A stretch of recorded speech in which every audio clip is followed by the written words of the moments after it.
going on, everybody? This is Lady Luck. All right, so I wanted to do, I guess, a quick overview and reaction to the video regarding, so much is happening with Tyrone Davis Jr. case. The girlfriend is saying things online. There's a friend that is being accused of having some sort of sexual relationship with her. Another friend that brought him up on his platform. So much has happened, okay? So I want to kind of do a video to kind of catch up on all the things that have kind of come down the pipeline. I'm not able to post every day, but I do want to do a little catch up on this. So the girlfriend did some posts here, and you guys can see this up. And it says this. People want her to stop talking. No, I want her to keep talking.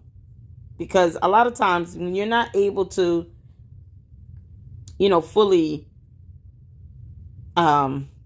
keep a lie straight, your brain has a way of telling the truth subconsciously. So you're not really just looking into what a person says, but you also have to pay attention to what's not being said, right? And even with this post, I look at grammar, syntax, and all of that. If the syntax is off and you're not fully able to express a thought or ask a question adequately, especially if you claim to be educated like she does, like she brags about having a bachelor's degree, I don't expect these types of mistakes that you're going to see in this post. But let's read it. It says here, the first one is on the left, says, "I'm so tired of the false accusations. You all didn't hear what you wanted to hear and or didn't believe what I said, but instead of letting the detectives do their job and figure out what happened, you all chose to bring it to social media like they could help." Okay, so first of all, wouldn't the statement, "you all didn't hear what you wanted to hear," be contradictory to what she's trying to say? Yes, I'm being very nitpicky about this, because this sometimes people say in their mind one thing, and then what comes out, it ends up actually being a truthful statement. The family is not trying to hear what they wanted to hear. That's the point that they're making. So whatever she's telling them, the girlfriend is telling them, they're not believing it, and they're not obligated to. I don't understand this sense of entitlement with the girlfriend, where she thinks that people are supposed to believe what she says. No one owes her that. No one owes her any trust or faith or anything. No one has to believe what she says. So when she says, "you all didn't hear what you wanted to hear," that's not a lie. They're not trying to hear what she's telling them, because her nonsense is her expecting them to believe what she says. They don't have to. So that's why you have an investigation going on. And they don't have to stop expecting an investigation to occur simply because she wants them to believe everything she says. What she says makes no sense. And then you're talking about a matter of withdrawing out $250,000. Here's my question. Why doesn't she just pay the money back? She's not even trying to be honest and ethical about this, to show that she has some level of integrity. So why should the family believe anything you say if you don't even want to pay this money back that you stole out of an account that belonged to not only the young man, but it belonged to his aunt as well? She was a joint account holder. You don't get to just take money out of an account you don't have the legal authority to access. I would like to see some documentation or proof that the account was drained to zero. That I would like to see, because I would find it rather difficult to believe that a bank will allow someone to do a major transaction to where someone is able to leave the account at a zero balance. That's basically telling the bank, "I want to close this account." Most banks have it to where you must have a minimum balance, depending on the type of account that it is. So, of course, a business account is not going to operate the same way as a personal checking or, some sort of an investment account. Those accounts don't always operate the same exact way.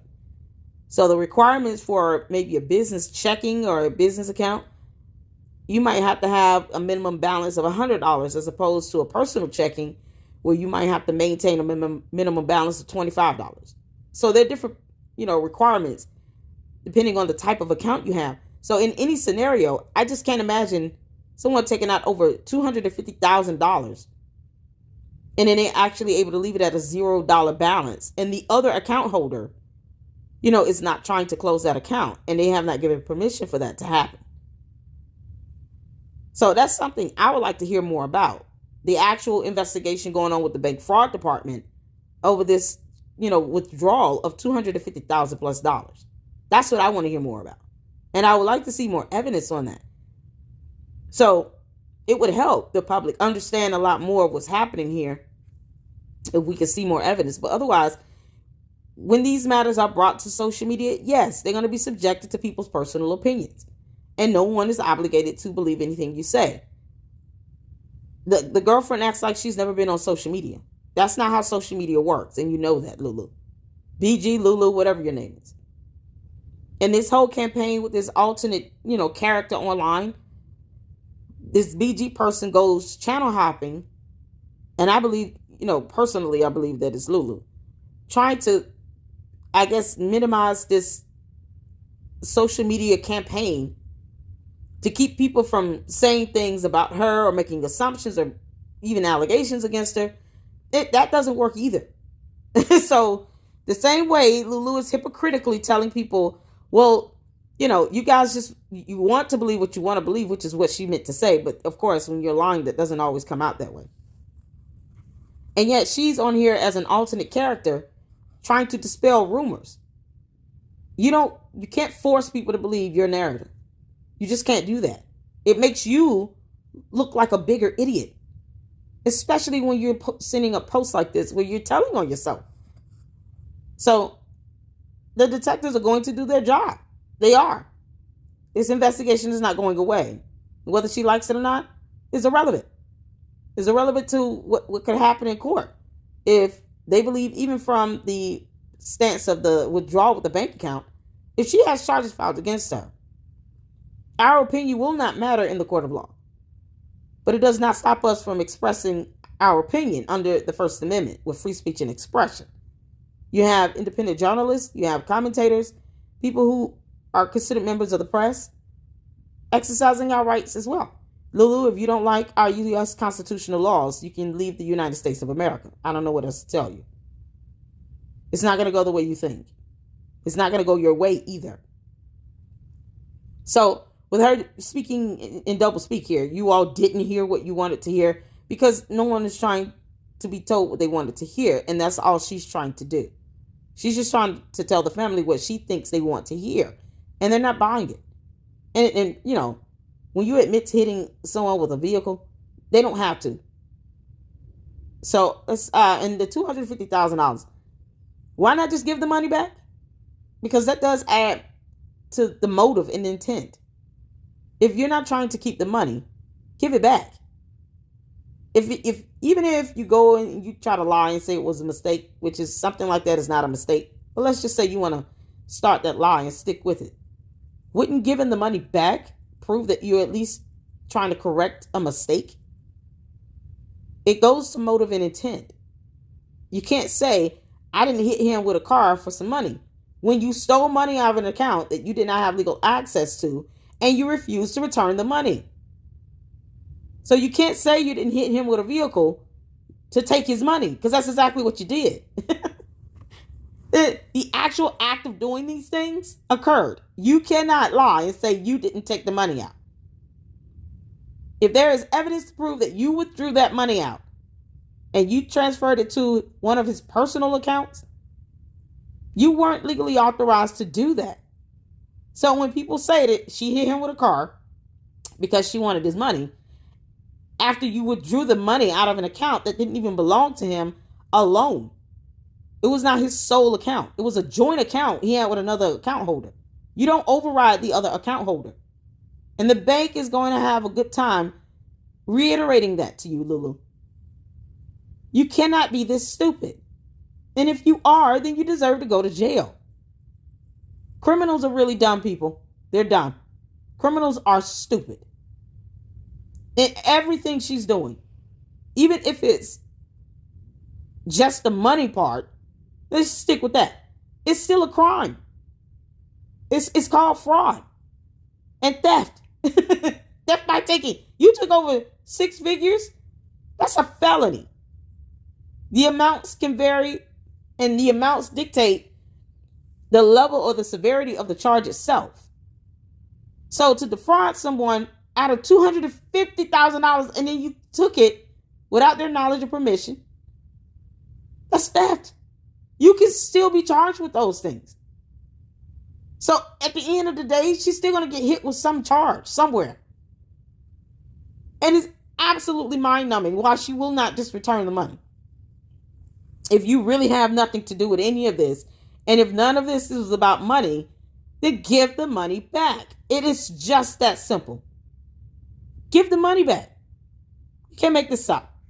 Or, just stop whining and crying about criminal charges coming your way, because you stealing $250,000 is surely going to bring forth criminal charges against you.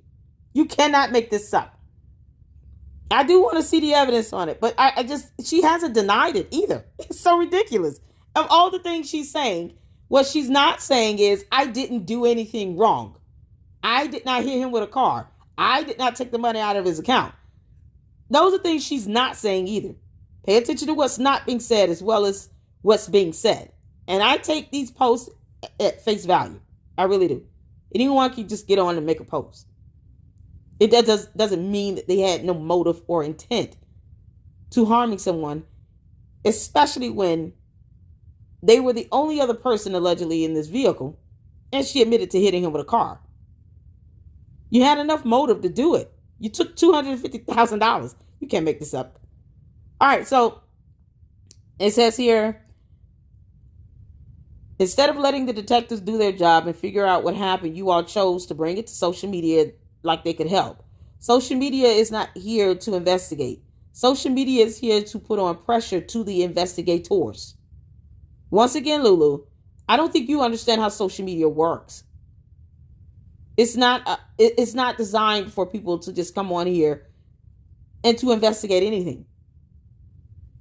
Do we have the freedom to speak about this situation? Yes, we do. The family members are the one that brought this to social media. You can get mad about it all day. It doesn't change the fact that it's out there. It is what it is.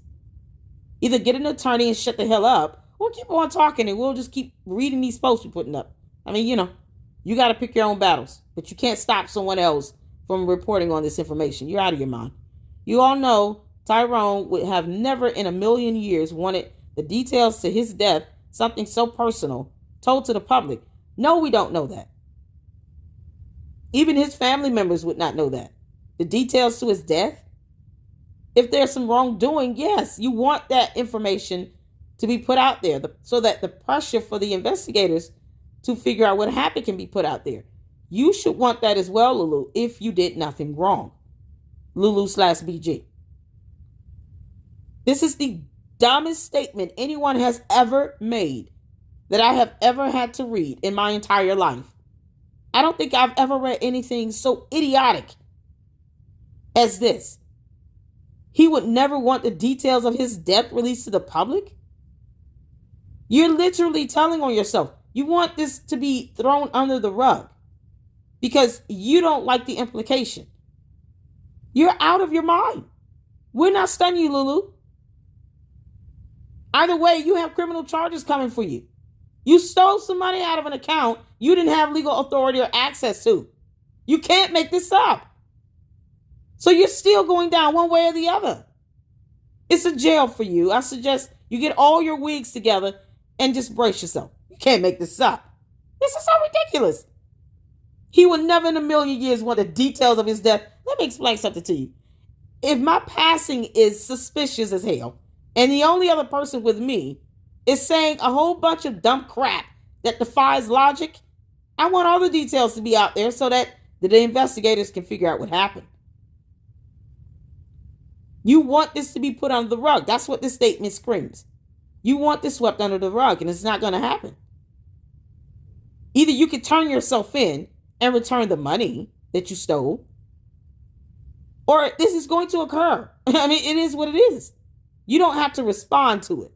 There's an option for you. Good grief. This is the dumbest statement ever. So the details of his death has not been fully released because, and when I say think of details, I'm thinking of concrete evidence. I haven't seen an autopsy report or a medical examination. And the details of that have not been fully disclosed.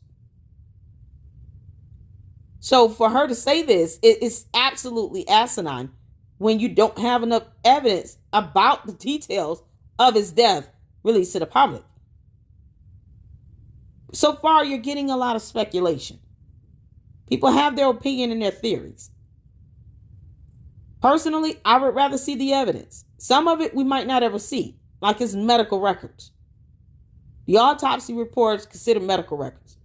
Unless the family releases information as to what's on the medical records, or the autopsy report in particular, or even the medical examination, those types of details may not be fully released. But she's sitting here making a statement as if it already has. It's insane. I was the one in Gainesville calling the city, asking if their traffic cameras work to see if those videos could give insight on what happened. They do work. The fact that you do not know this is baffling to me. Traffic cameras are designed to run 24/7. The police lied to the family when they said that it only activates when you run a red light. That's not how traffic camera videos work. They're continuously recording. We see in other cases where traffic camera footage shows up and it has nothing to do with someone running a red light. Plus, this information can be Googled. Traffic cameras are not designed to simply capture someone running a red light. They are designed to monitor traffic. So even for a car accident, even if the light is green, it's going to record it all. And there are case studies, case law, where traffic camera video was used as evidence in the case. So I can't fathom why the police would tell the family they only activate when someone runs a red light.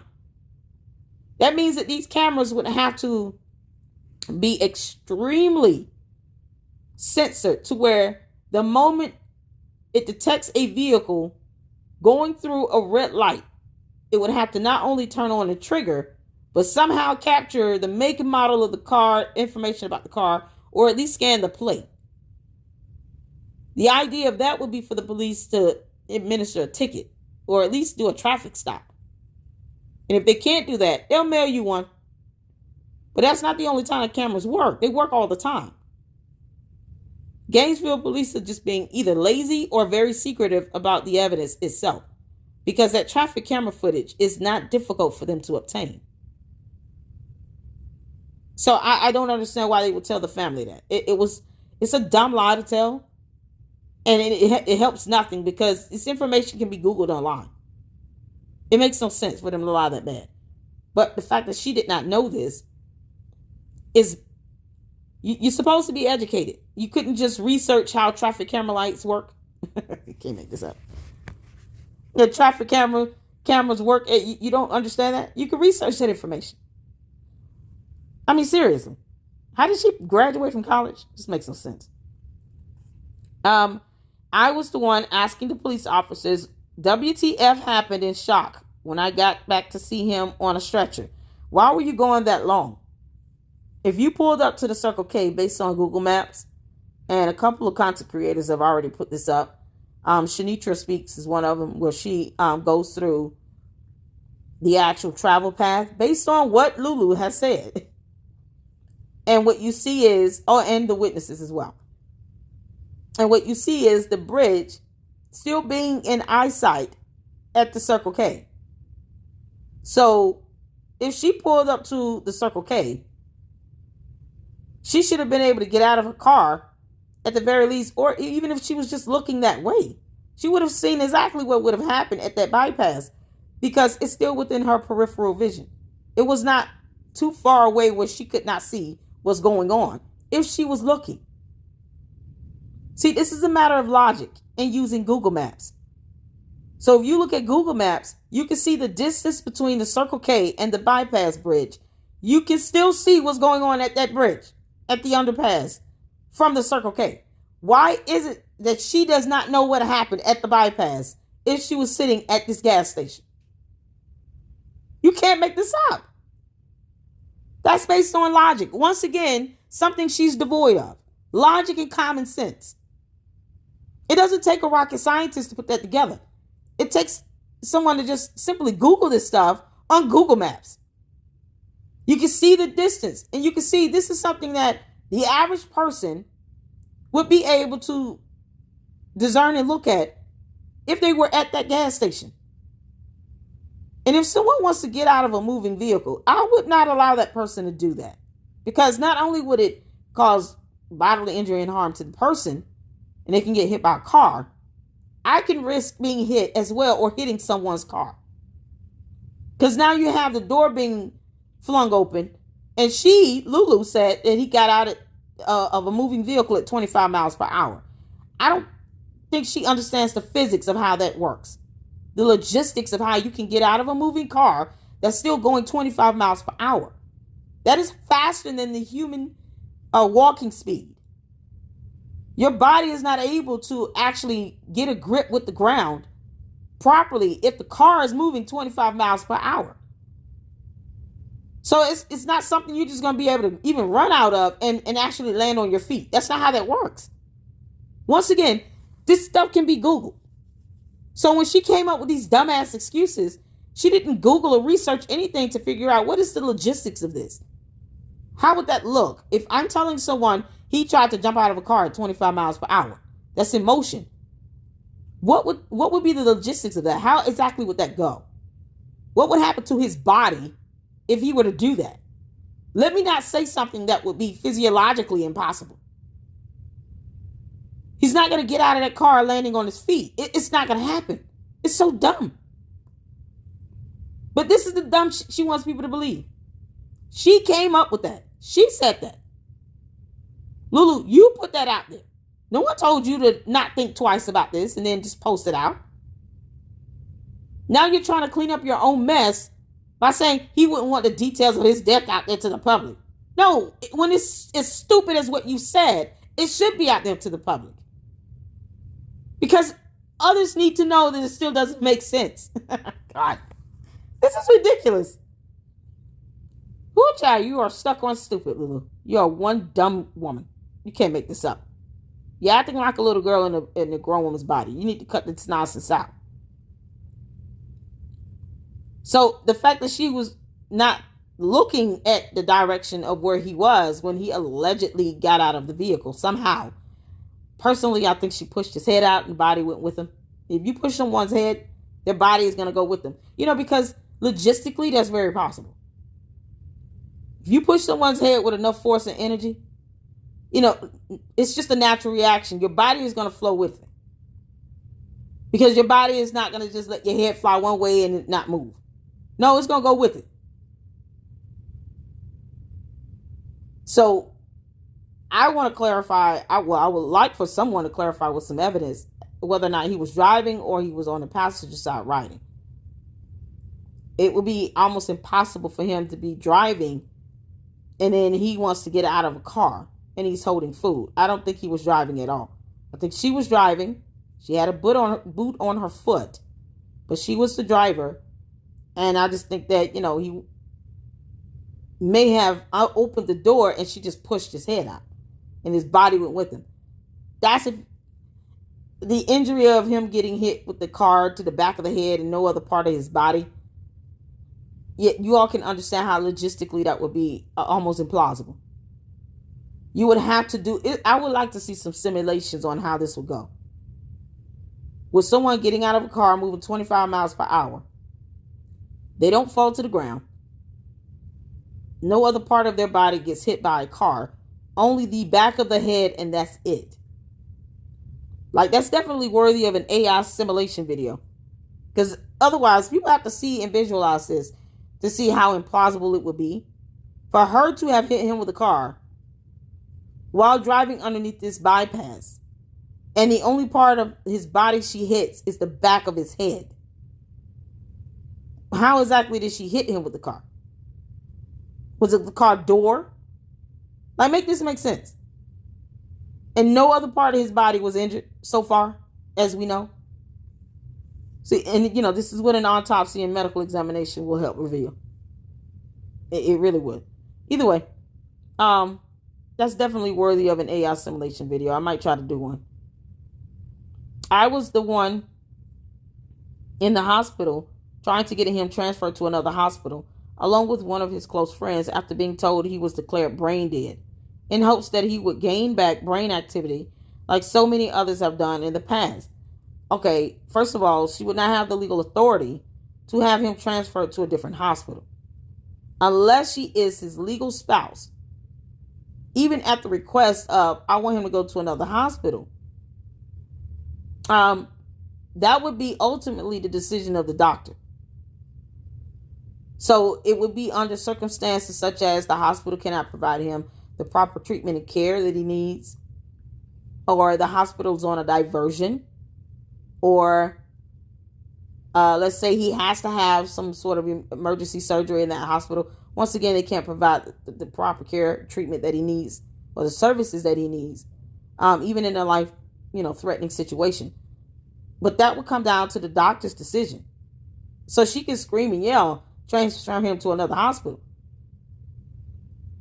It would have to, we have regulations in hospitals where those decisions have to be made on many levels, not just because someone wants that. Now, it would be different if he was being given an option where you guys can come here and we'll do this, this, and this, or you can go to another hospital and blah, blah, blah. And then the hospital agrees, if you guys come here and we're not able to do this, then we'll transfer. They still have to have a justifiable reason to do that. And the incoming hospital would want to know, why are they being transferred here?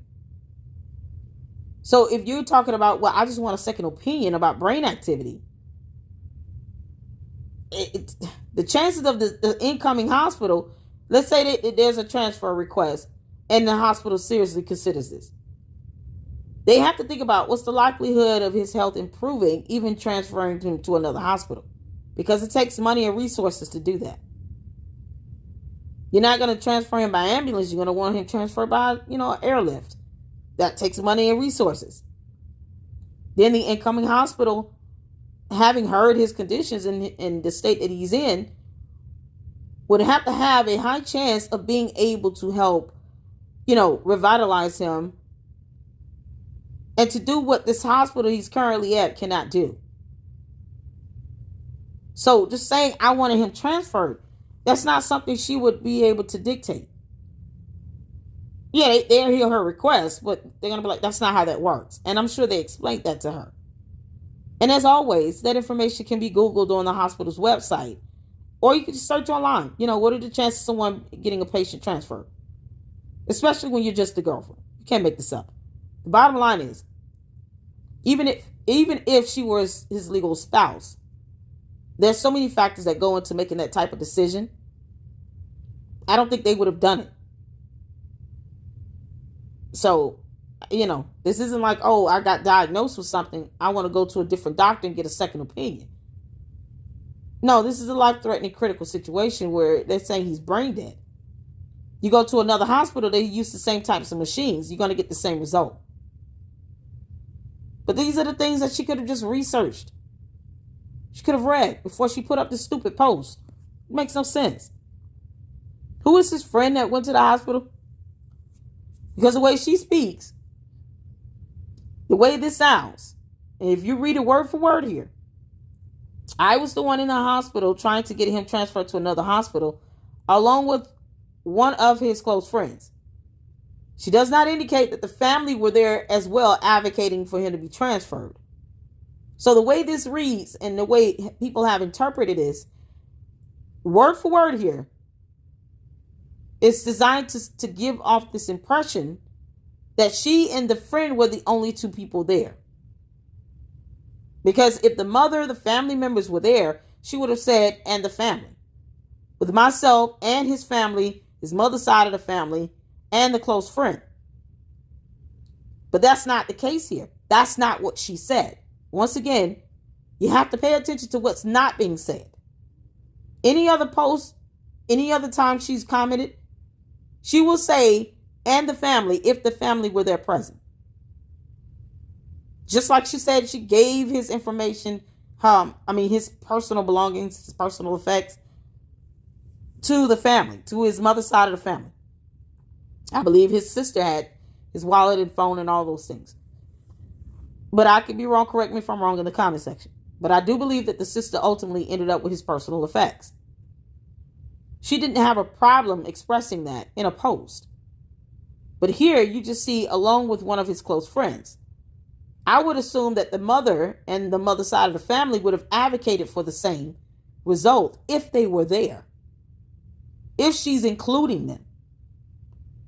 But the way this reads is as if her and that other friend, the close friend, were the only two people there advocating for him to be transferred. So if the mother and the mother side of the family, or either side of the family, were there, why wouldn't the family members be advocating for a transfer? One. And two, how did the friend get there? If he claims that the family drove him there, then why wouldn't she include the family in this post, in that particular statement? Why wouldn't the family be urging the doctors to transfer him as well? Why not include them? It's like telling on yourself without telling on yourself. That's what this reads to me.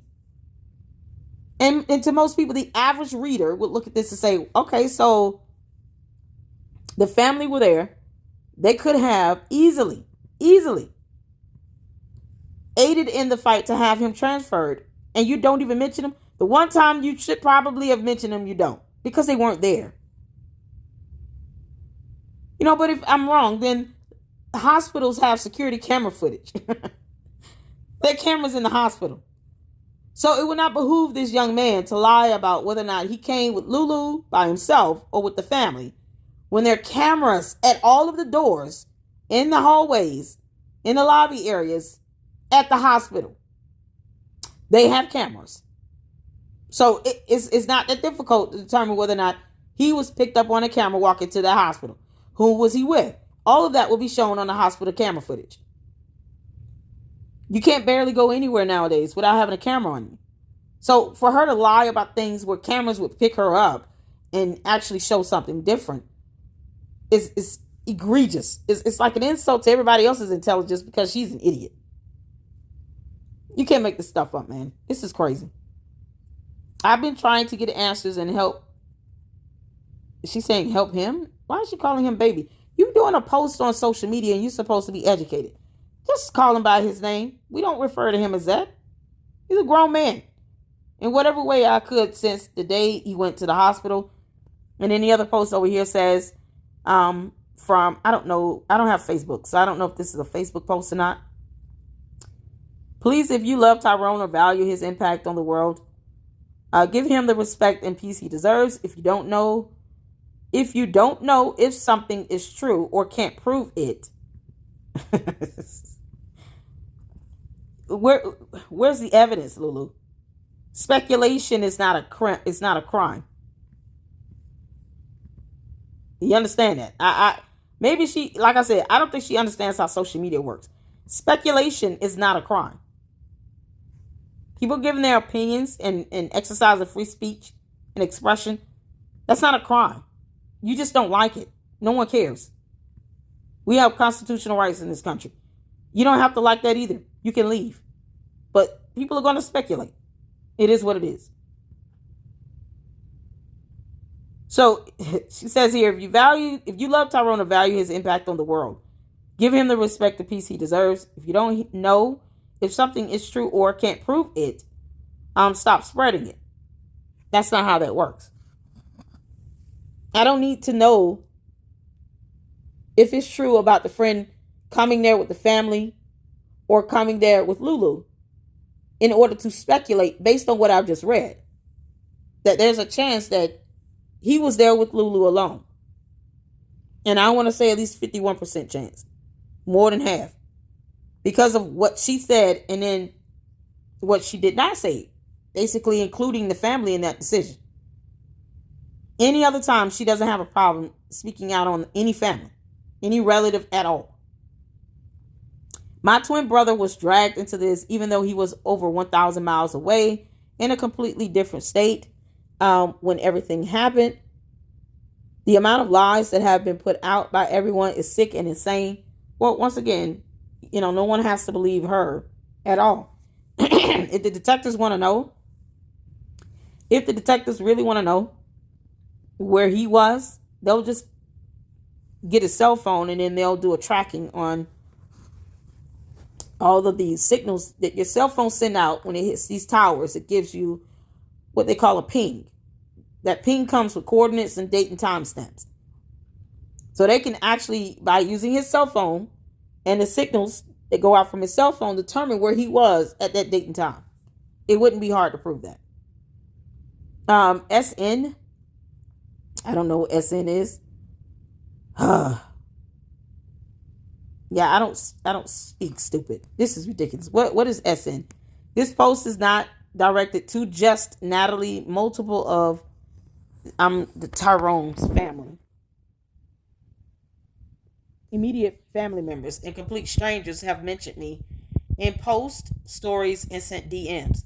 This is for anyone who chooses not to believe a word I'm saying. So that's half the internet. Over half of the planet does not believe a word you're saying because they can't even work out the logistics of how you managed to allegedly hit someone with a car and you only hit him in the back of the head with that car and no other part of his body. Are you kidding? Why don't you just give the money back again that you stole? I mean, seriously, give the money back. Oh, God, you can't make this up. So, because no one is obligated to believe anything she says, this post is for over half of the planet. God, what an idiot she is. I'm saying, now we don't have to believe a word you're saying, but continues to ask me for the truth. No one is asking you for the truth. If you have to take a lie detector test 3 times, I'm going to tell you personally, I will never ask you for the truth in the Lady Luck Club with Sweet Tea.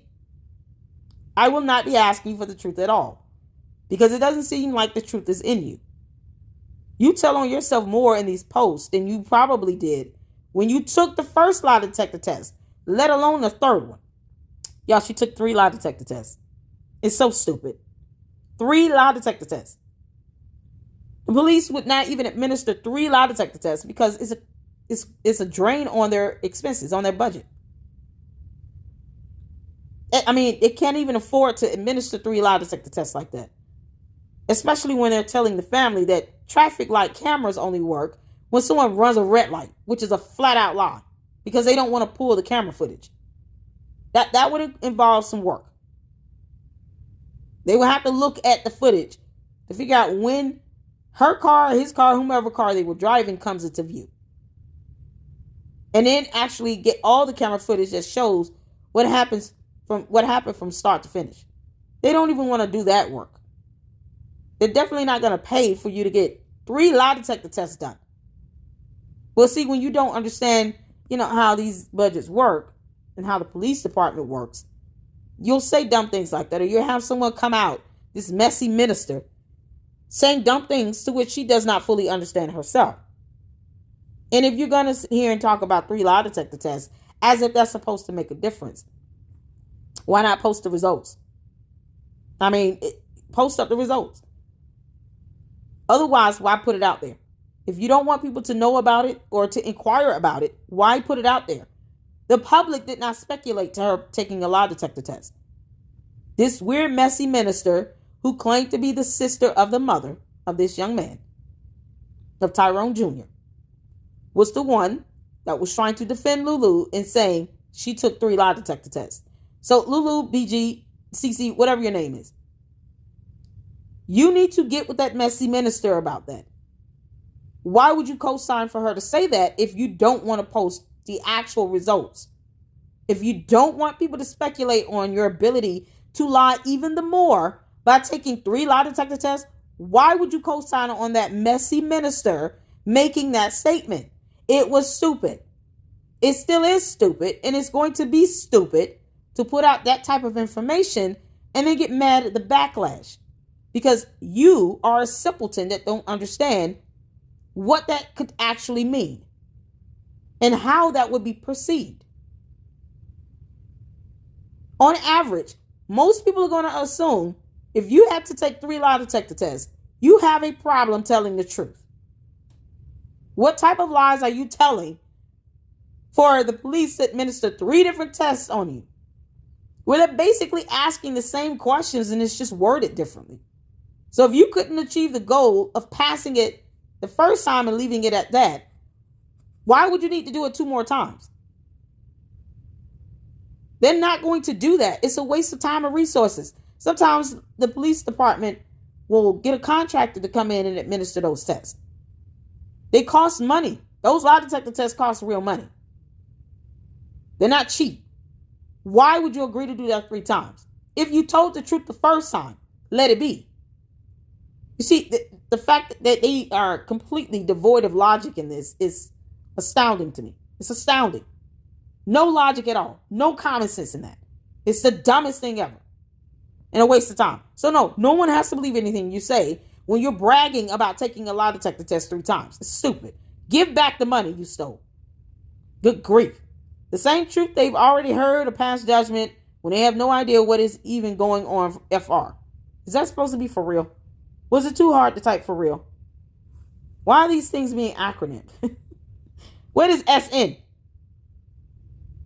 Someone tell me what SN is in the comment section. Good God.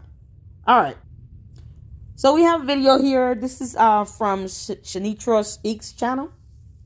I actually like her channel, her content, and the way she edits her videos. So shout out to Shanitra Speaks. Thank you so much for posting this video up.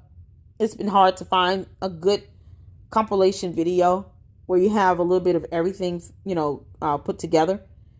So she did a great job on this. And I wanted to react to this video here and to the friend that was at the hospital that we all just saw in the post from the girlfriend, where she did not mention the family members at all in making, or advocating for a very, very major decision to have a patient transferred from one hospital to another hospital when the first hospital has declared him brain dead.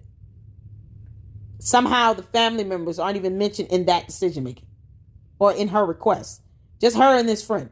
Not the mother, father, aunt. Nope, just these 2. Because it's weird. And it sounds like they were the only 2 there. So she has parts of the video clip of, I guess, a live stream chat that one of his friends did with this guy that was at the hospital. And the way he speaks about this is really choppy. He's very vague and ambiguous. He dodges a lot of the questions with just kind of giving this blanket statement. He never directly denies a lot of the things that's being said. And I think the biggest issue is that, there's an allegation that he has some sort of sexual relationship with Lulu. Well, only those 2 and God will know that, right? But the fact that neither of them are denying this is, like I said, you pay attention to what's not being said as well. That's a telltale sign. But if you just pay attention to the way he speaks, the tone that he has, the speed, the way he slurs over his words, it's almost as if he's just trying to be very vague and confusing on purpose. And that's something that, Lulu, if you took 3 lie detector tests, that's what investigators look for. Speech pattern, your tone, your volume, your pacing, accent, your dialect, the way you speak, grammar, syntax, the way you express a thought, the terminology you use, the complexity of the terminology you use. If you're very simple, most times you're going to speak very simple and straightforward.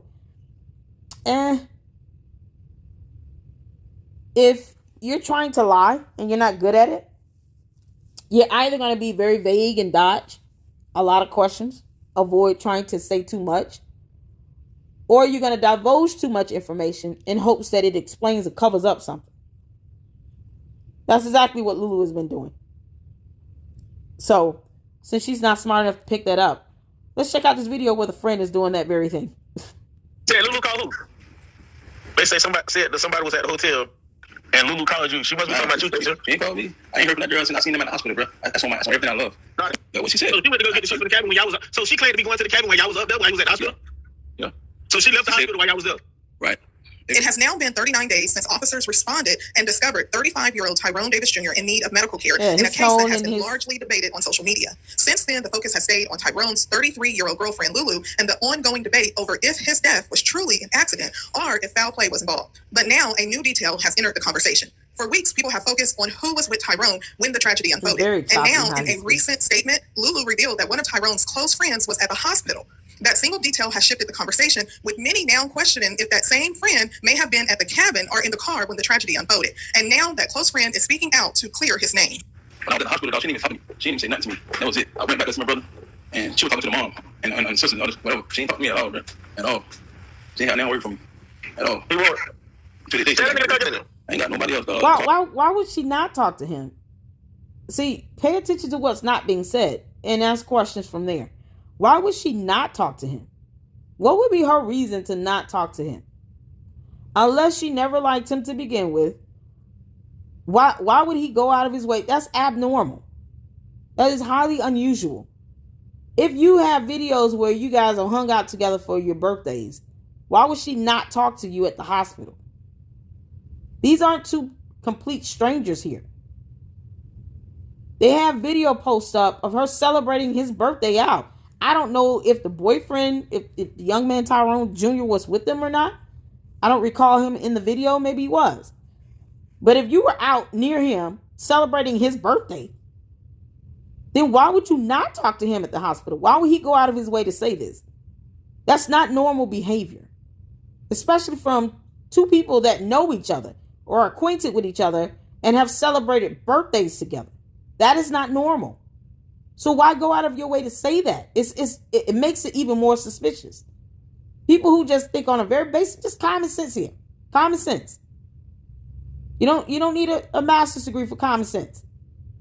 Why would you go out of your way to try to point out how she did not say anything to you at all at the hospital, and you both are mourning the loss of a friend? He's like your brother. She thought he was her husband.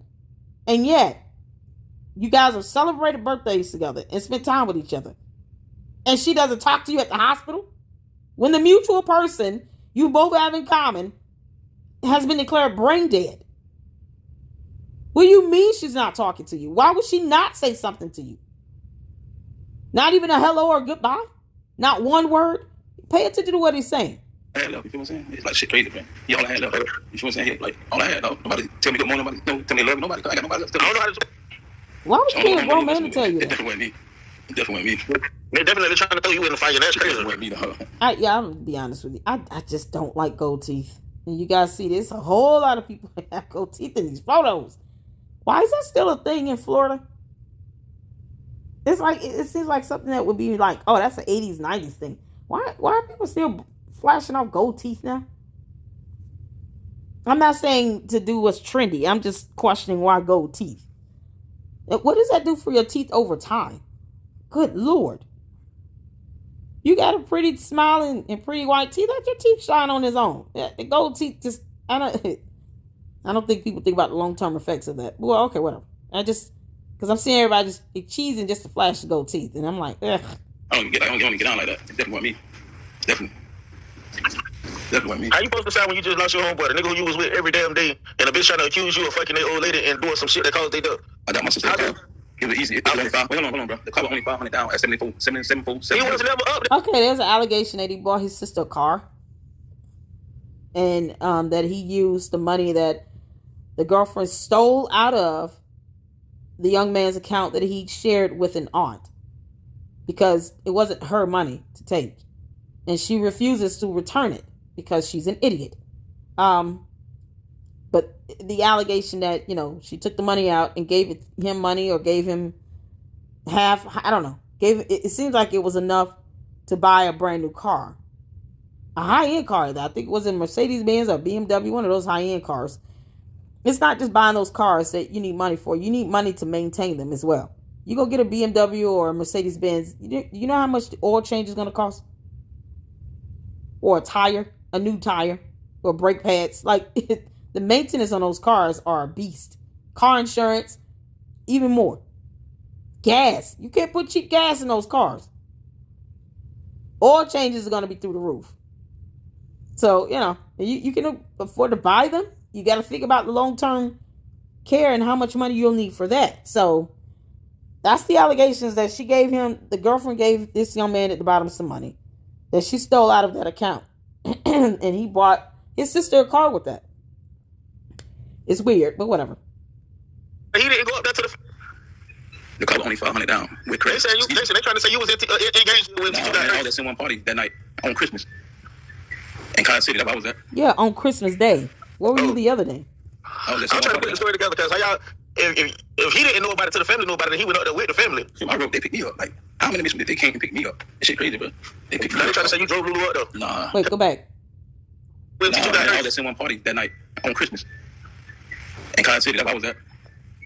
In Kansas City on Christmas. So was he still there the day he found out that he was hit by a car? That Lulu hit him with a vehicle? I don't even know the young... What is her name? Kiara? The day Kiara hit him with a vehicle. Was he still there in this Kai City? Does he not have a car to drive? Why would the family come and pick him up as opposed to him driving from Kai City? That seems like it's out the way. They went from... were they in Fort Lauderdale to Gainesville, Florida. And they picked him up from I don't know what he said, Kai City, something. Wherever he was not near or close to them, seems like. So they drove out of their way to pick him up and took him to the hospital. But no one else, no other friend that he considers a brother here. Like the one that's doing the actual live stream.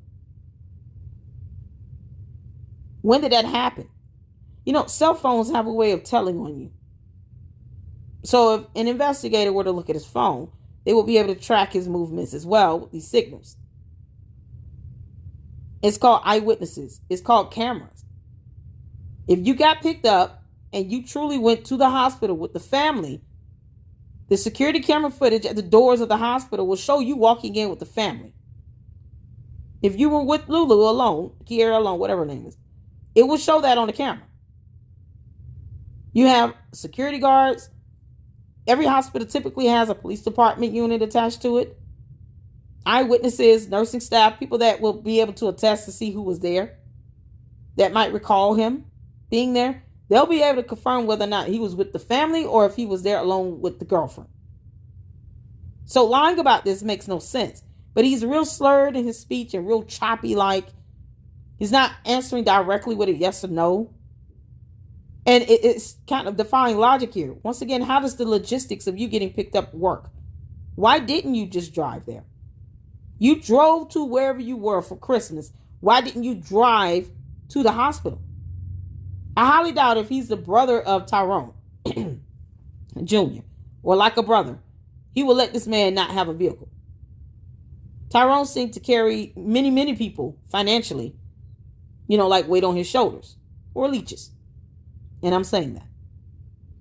So since he seemed like he was the more financial stable one, I don't think there's a scenario where he's not able to drive a car and Tyrone Jr. does not help him get a car. Especially when he turns around and gives money to his sister to get her a vehicle and he doesn't have one. He will buy himself a vehicle first, naturally. So it still doesn't make sense. You went and bought your sister a car, but you didn't buy yourself one. Explain it. Unless he bought the sister a car on paper, but he's the one driving it.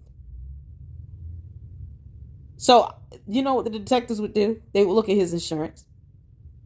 They will look to see if there's an additional driver on that particular vehicle. They will look at the registration. I mean, he's not saying that he didn't co-sign. Maybe he co-signed for a car. Maybe she co-signed for a car for him. And she ended up being the primary account holder. That can happen. The person with the stronger credit is typically going to be the one listed as the primary account holder, because when they run your credit, They're financing you based on the one that has the greatest, the strongest chance of you getting that vehicle. And he was like, all he had to put down was $500. It sounds to me like she co-signed for a car for him because she had the better credit. Or just put it completely in her name. But it's his car. Make this make sense. If he doesn't have his own vehicle, and he's somehow giving money to go now and buy a BMW or a Mercedes for his sister, he's not driving this car at all? Seriously? Why would anyone buy their sibling a high-end car like that before they get themselves a vehicle? Make that make sense. And why would you just go buy your sister a BMW or Mercedes Benz? I mean, seriously. None of this adds up. Oh. I'm trying to put the story together because if he didn't know about it till the family knew about it, then he went up there with the family. See, my bro, they picked me up. Like, how many missions did they came and pick me up? That shit crazy, bro. You keep saying They try to say you drove Lulu up though. Nah, man. His mom don't pick me up. His mom picked me up on Sunday, dog. From Kai City? So his mother picked him up from Kai City and no one else. She didn't pick up the grandchildren. She didn't pick anyone else up but him. Just him. Not the other friend on the phone.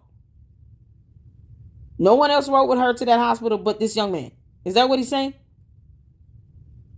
And where did she pick him up from? He just said he was in a different city for Christmas. This happened after Christmas. This happened what? 2 days after Christmas? People around me, bro. Like, for this my wild weekend. This her birthday weekend. I put a spread up on my dog. I love that, bro. I love you, my nigga. I swear to God. You too much fun. Oh, my mama. He been there through it all, bro. When I lost Timmy, when I lost Booney, he been through it all, y'all. Like, for real, for real. Like, I'm knowing he 100. Never question shit, man, bro.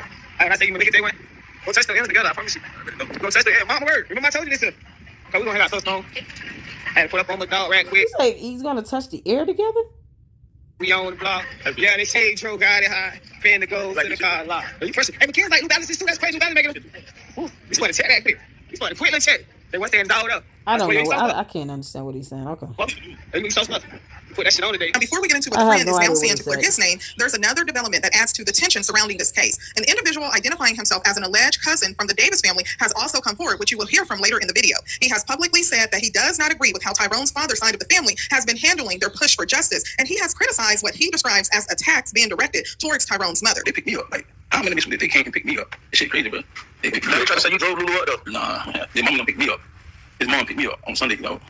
They picked me up from my house, dog. Shit crazy. From your house? Okay, was it from your house or from your friend's home at Christmas? Where does he live? Where is he living and residing? Because it makes it seem as if in the beginning he went out of town or to someone else's home for Christmas. Or does he live out of state? What is the logistics of this? So the mother, as he claimed just now, picked him up from his house. Which is where? Is it in that Kai City or whatever? Whatever he said. I didn't even hear the name of the city all that well. But was it in that other city? Obviously, it's not Fort Lauderdale. But they picked you up. How this nigga come up with all this shit and try to say you was up there? I don't understand. Let me hold on. Look at my page. It say, this information I know. I just want to clear it up real quick. People on this nigga I don't need to shit. read his page. Just say what. Someone on block party on Christmas. Look at the video. I posted this on 26. You feel what I'm saying? I did a video out there. It was in Kansas City. In Kai I City. did a video. So when did he go back home? So he went to Kai City, posted a video up on December 26th. Did he go back home on the 26th? Because I do understand you can record a video and not post it up the same day, right? Unless he did a live stream. So if it's a live stream, then it would have been streaming the day he was there. But if he did a pre-recorded video and posted it the next day, he could have very well went back home where the mother picked him up from his house. But he keeps making a point to say that he was picked up by the mother. Okay, hospital security camera footage would show something else if you weren't there with her. So there's no reason to lie about that. That's a dumb lie to tell if you got caught on camera going into that hospital with the girlfriend as opposed to the mother. It's just a stupid lie to tell. But his alibi so far is too muddled. Either you were in this Kai City, and then if you're going to sit here and try to clear your name, when did you leave Kai City and go back home? Do you even have a car? How do you transport, get around? Do you drive? What car are you driving here? If you're going to sit here and try to clear your name, you're going to have to give clear, concrete details that actually make sense. None of this makes sense. Either you were in Kai City still, or you were at home already. And where is home? Man, oh, good God. You can see on my face on my story thing. But shit crazy though, bro. You feel what I'm saying? I don't need to look at your internet page for you to just say where you were. No one needs to go to his internet page or wherever he's talking about. Just for him to just right now at this moment, he's supposed to be clearing his name. Right now. So if you can say where you were right now and give an account or an alibi for where you were on the 25th, the 26th, 27th, then it would. No one needs to go to your page to find out. You would be clearing up your name right now by saying where you were all these dates. So if you went to Kai City for Christmas, to a Christmas party, when did you go back home? How did you get there? If his mother is picking you up, do you not have a car? Can you not drive on your own? If there's a chance that you drove on your own, why lie and say she picked you up? What would the security camera footage at the hospital show? Because that's recorded on camera. What would the eyewitnesses say if they were asked at the hospital, the nursing staff, the doctors, the technicians? What would they say if they were asked, here's a picture of this young man here. Do you recall seeing him? Do you recall seeing whom he was with? Was he here with a mother and other family members, or was he here with this young lady here? And then they show the photos of you, the mother, and the girlfriend. What would the hospital staff say if they were able to recall whom you were there with? Because it could be that simple as the family going to that hospital, showing photos of you and the girlfriend and the mother, and asking if all of you were here together or if it was just you and her. It's that simple. It does not behoove people to lie on social media and then get mad at the scrutiny that comes behind it. The backlash that comes behind it is absolutely insane. Get off of social media. Why come on social media and clear your name if you're not going to give clear details to your alibi? Because right now you're not even telling us exactly where you were on the day of the accident itself. I don't care where you were on Christmas. No one needs to go to his page if he's right now clearing his name up. Then be clear on where you were. Give an account for each day and show evidence each day where you were. It's that simple. If you went there with her, so be it. The worst thing you can do is lie about it. And then people are looking like, why did he lie about that? Even if you don't like the allegation or the insinuation of you having some sexual relationship with this girl, that's not going to change the fact that evidence can prove that you were at the hospital with someone because you were caught on camera. Either you're walking in with her or you're walking in with his mother. When I say her, I mean Lulu, Kiara, whatever. BGCC, don't care. So which one is it? There's no reason to lie about something like that. If he went there with the girlfriend, hypothetically, he could easily just say, no, I did ride there with her. She called me. She was at the Circle K. She was distraught. She couldn't drive. So I went there, parked my car, actually parked it at the hotel where they were staying at. And then I walked across the street where she was. And then, yes, I drove her to the hospital because she was distraught. What? I mean, there's nothing wrong with being honest if there's no ill intent or motive behind it. Dodging it and lying about it does not help you if there's evidence that would prove otherwise. So it's not conducive, seems like, to his good liberty and freedom to go and lie about this, knowing that he's got a lot of homeboys that are upset. And if they pack and eat like they are, dude, don't lie about this. It's so stupid. If you're clear your name and give an alibi. That's logical. So all I do is work. Say to myself, you feel the same about nobody, dog. That's the crazy thing. Irrelevant. I do work, dog. Irrelevant. That's it. Irrelevant. And a bitch using a bit paid right now for game. So because I was kind of lost on why everybody felt like you was already up there or what happened and all this. Because of her post. Now, me getting this. Tyrone mama came and got you and took you up there, right? Yeah, they picked me up, man. So why didn't nobody call his other side of the family and tell them? Do you know why? I don't know. They who? He's saying the mother picked him up. When you say they, now you're implying there's more than one person. Who are they? Name the people. See, if this young man really wanted to get down to it, he should have said, okay, tell the people who are they. Who was all in the car? You're saying they picked me up. They did this. They did that. First you said the mother. Because I just asked, was she driving by herself? Was no one else with her? And why would she just pick him up and no one else? So now he's saying that. Who are they? You see why you don't come on social media and try to clear your name and still be more confusing than ever? This is ridiculous. Early in the morning, I don't know. I went. So they didn't want you. So you ain't call nobody? No, I ain't calling. He don't know. They're gonna see what's going on. They said they're gonna see what's going on. Like we got there, they're gonna see what's going on with Tyrone, see if he's gonna pull through or whatever. So they said when they know everything, then if it ain't gonna pull through, they're gonna call everybody. That ain't my call too. I don't have everybody's number. I don't have certain people not even phone to call. You feel what I'm saying? But you had the dad number. Like, you feel what I'm saying? I don't understand. All right, let me just put this in perspective real quick. When you got with them, he didn't have a father number. Did it don't know you like damn? I should call somebody. Like I should call Mr. Tasha. I should call his mama Alyssa. Like nobody thought because what's going on right now? What it looks like is like y'all was in cahoots. Either keep them out of what was going on, so y'all got up there for whatever reason, or it's looking like you was already up there with the shit, and they just came up there and you was up there. Right, because that's what it sounds like. First, he said the mother picked him up from where? He said his house, but then he keeps talking about a Christmas party that occurred on Christmas Day. Well, the incident didn't occur on Christmas Day, so that's irrelevant. You understand what I mean by this filler and fluff? Pay attention to what's not being said here. Because there's no reason to tell people to go on your Instagram page just so they can look at a video you did for Christmas Day. The incident did not occur Christmas Day, so we don't care about what you did on Christmas Day. We don't care about a Christmas party. If you left the Christmas party the next day, then why bring up the Christmas party that occurred on the 25th? Why even bring any of that up? It's designed to be distraction. He's not directly answering the questions.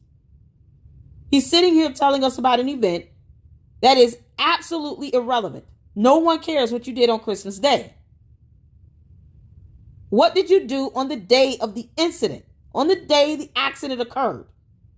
Where this young man was hit by a car and left in the middle of the street. Where were you that day? If you claim that you were at home where the mother picked you up from, why bring up anything about a Christmas party that occurred 2 or 3 days prior? We don't care. It is irrelevant. But this is what happens when you're lying.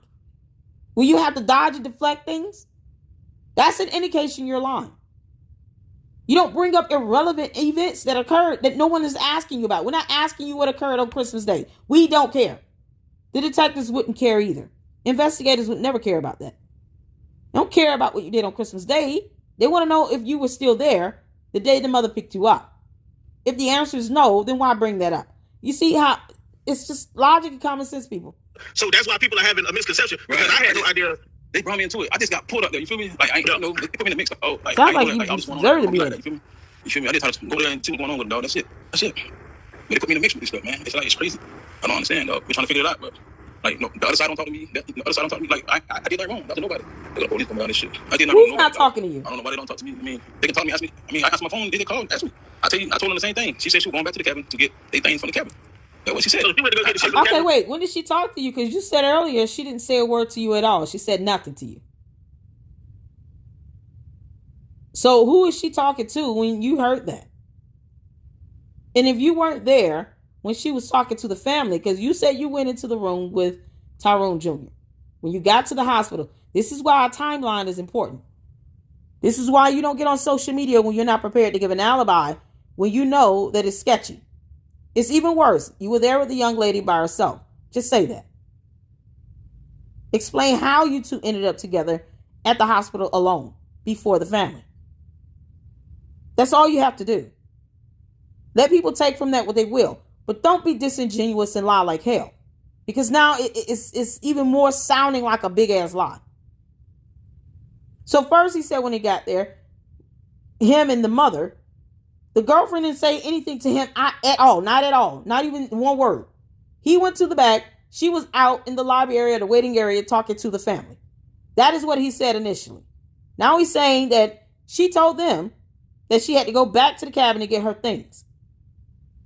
So now all of a sudden you heard what she said or she spoke to you. When initially you said you were in the room with him. So how would you know what she said? The over-explaining, giving out irrelevant information, throwing out a moot point, and it's like he's answering questions no one is asking. It gets more and more to the idea. It just leans more and more to the idea of him lying. That's what it does. Y'all was so she claimed to be going to the cabin while y'all was up there while you was at the hospital. Yeah. So she left the hospital while y'all was there. Right. She left the hospital while we were there, dog. Who?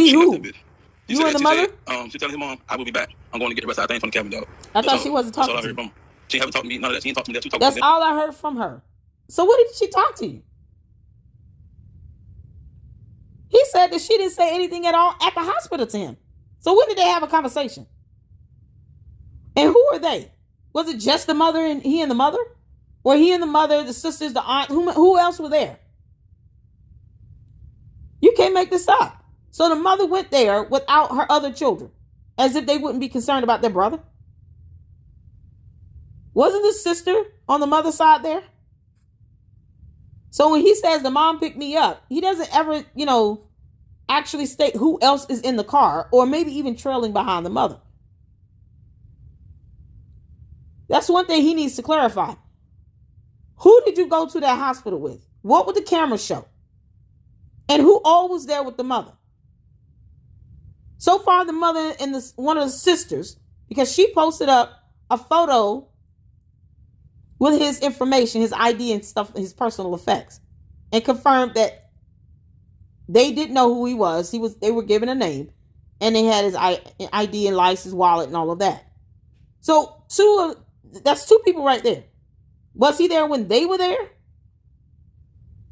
Did the mother let him out the car and then she sat in the car for a while? How did this go? What would the camera show again? She didn't talk to me. She had a word for me, though. At all. So you said she talked to you at the hospital? She talked to them, and I sat over there, and they sat over there talking, and that was it, bro. Like, I got in the mix. I don't know how, but it's shit crazy. But you heard what she said? Yeah, they put me in the mix. This shit, like, God damn. So she said something to the family and you heard it. Or she talked to all of you together and she just wasn't singling you out. Why would he go out of his way? Make that make sense. In a normal conversation, someone she's not a stranger to him. They celebrated birthdays together. They're at the hospital. This young man is being declared brain dead in critical condition.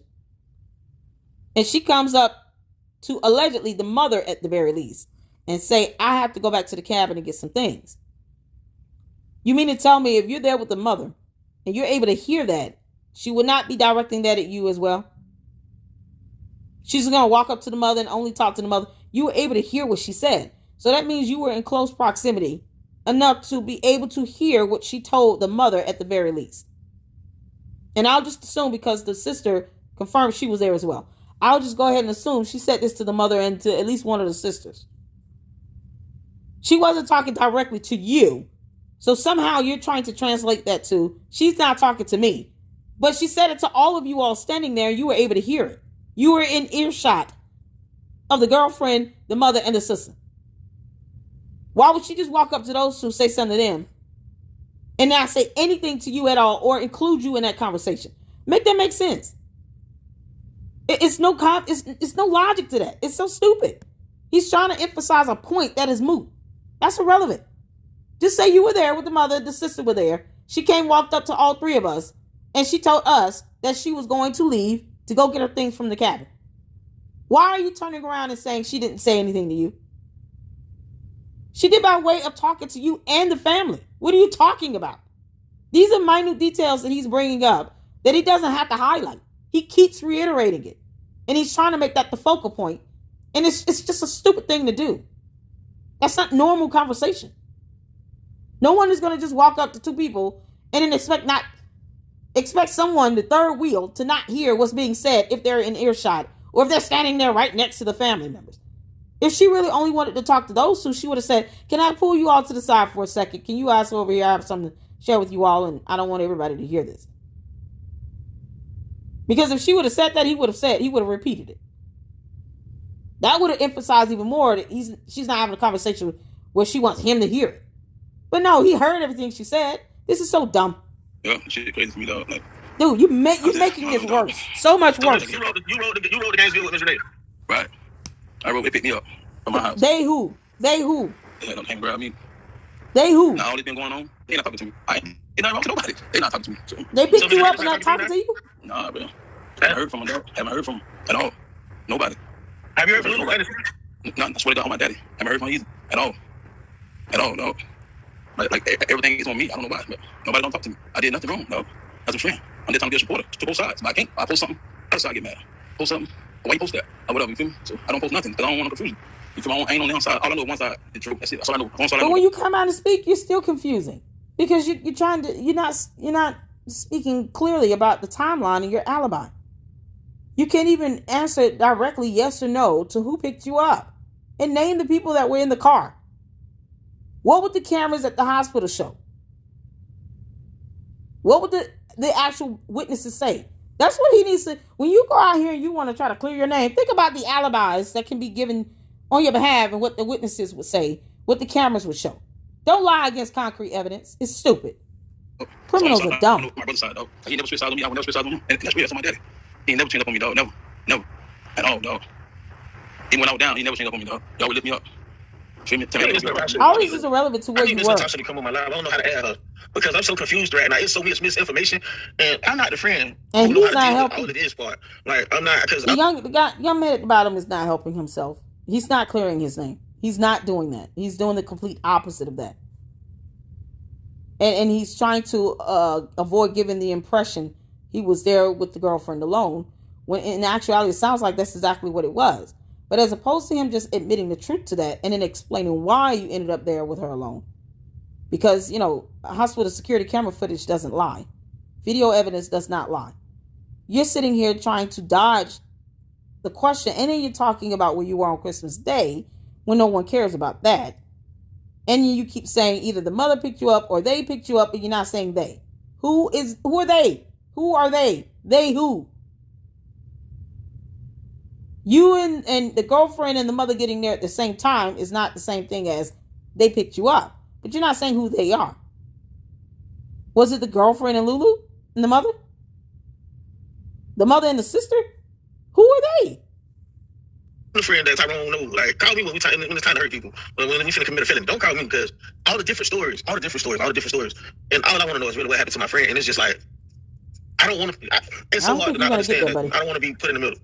Goddamn me, I love Drew. So anybody who love Drew, I love. I'm with Drew. Whatever he with, I'm with. Because whatever I'm with, he with. I don't. To have to be put in the middle, to have to choose between his mama and his daddy side of the family, it's like nobody want to be in the middle of that. That shit hurt my feelings so bad when I tried to jump out and get his mama condolences on what happened to my friend. And it's basically like, she like looked me dead in my eyes, like, hold up, nigga. Like, bitch, it's they got you posting it.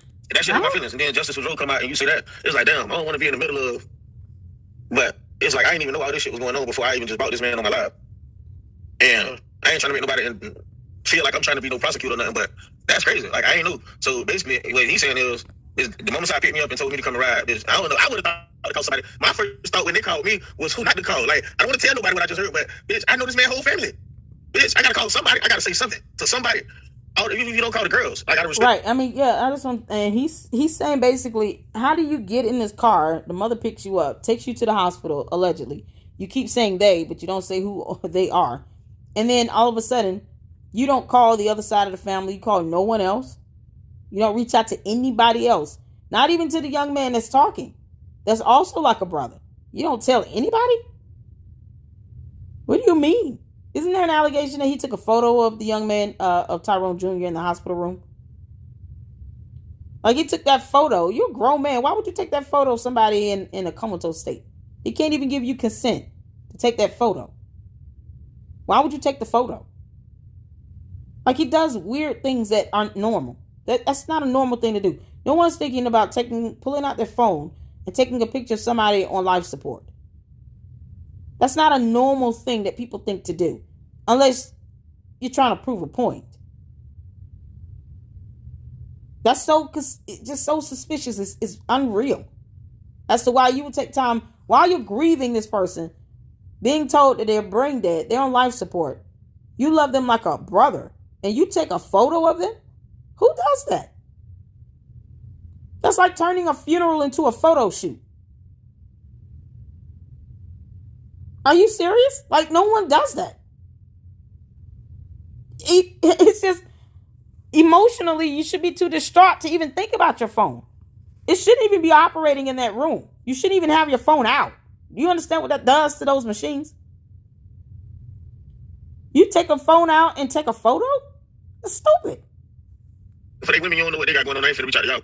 But it's too many niggas. So but why is he not telling the other side of the family? Like, why wouldn't you? Exactly. He calling back. Why wouldn't you tell somebody? They say him and Lou was fucking around. Y'all really underestimate my friend. First of all, stop playing on Tyrone name. Fuck all the bullshit. Hold on, that just made me mad again. Stop playing with my dog like he was corny and lame. I never did like he was corny, like he was gonna be around niggas who he called his boys, who he trusts, who he talked to on a regular basis, and he was gonna let a nigga play in his face to be fucking his bitch. Nigga, my dog slap a bitch down. He don't even play that shit. Let me explain something to you, to the both of you, and everyone else listening. Don't put anything past someone, especially when their alibi is this shoddy, that he could not have had a sexual relationship with the girlfriend. Stop it. If this young man, Tyrone Jr., was always traveling on the road as a truck driver, don't pretend as if it's inconceivable. Sometimes it's the people that are closest to you that will do the worst harm. They'll be the ones wishing praying for your downfall, wishing you ill will. Even genetic relatives have the propensity to do harm. Let's not pretend like we live in a world where relatives don't even take out their own children or their own parents. Let's cut the crap with that. You're too old to think. It's implausible that a friend or someone that claims to be a friend and a brother could not be messing around with his girlfriend, especially when he's on the road and he's not here to be with her all the time. I could give case law when that's happened in other scenarios. You end up having the best man at the wedding is the one that's sleeping around with his homeboy's wife. What are you talking about? Don't be naive. It has nothing to do with whether or not you knew Tyrone well. It's a matter of whether you know this young man well. This guy at the bottom here, that's the person you should be questioning because he can't even give a clear alibi. That has no reflection on whether or not Tyrone Jr. had a good sense of judgment.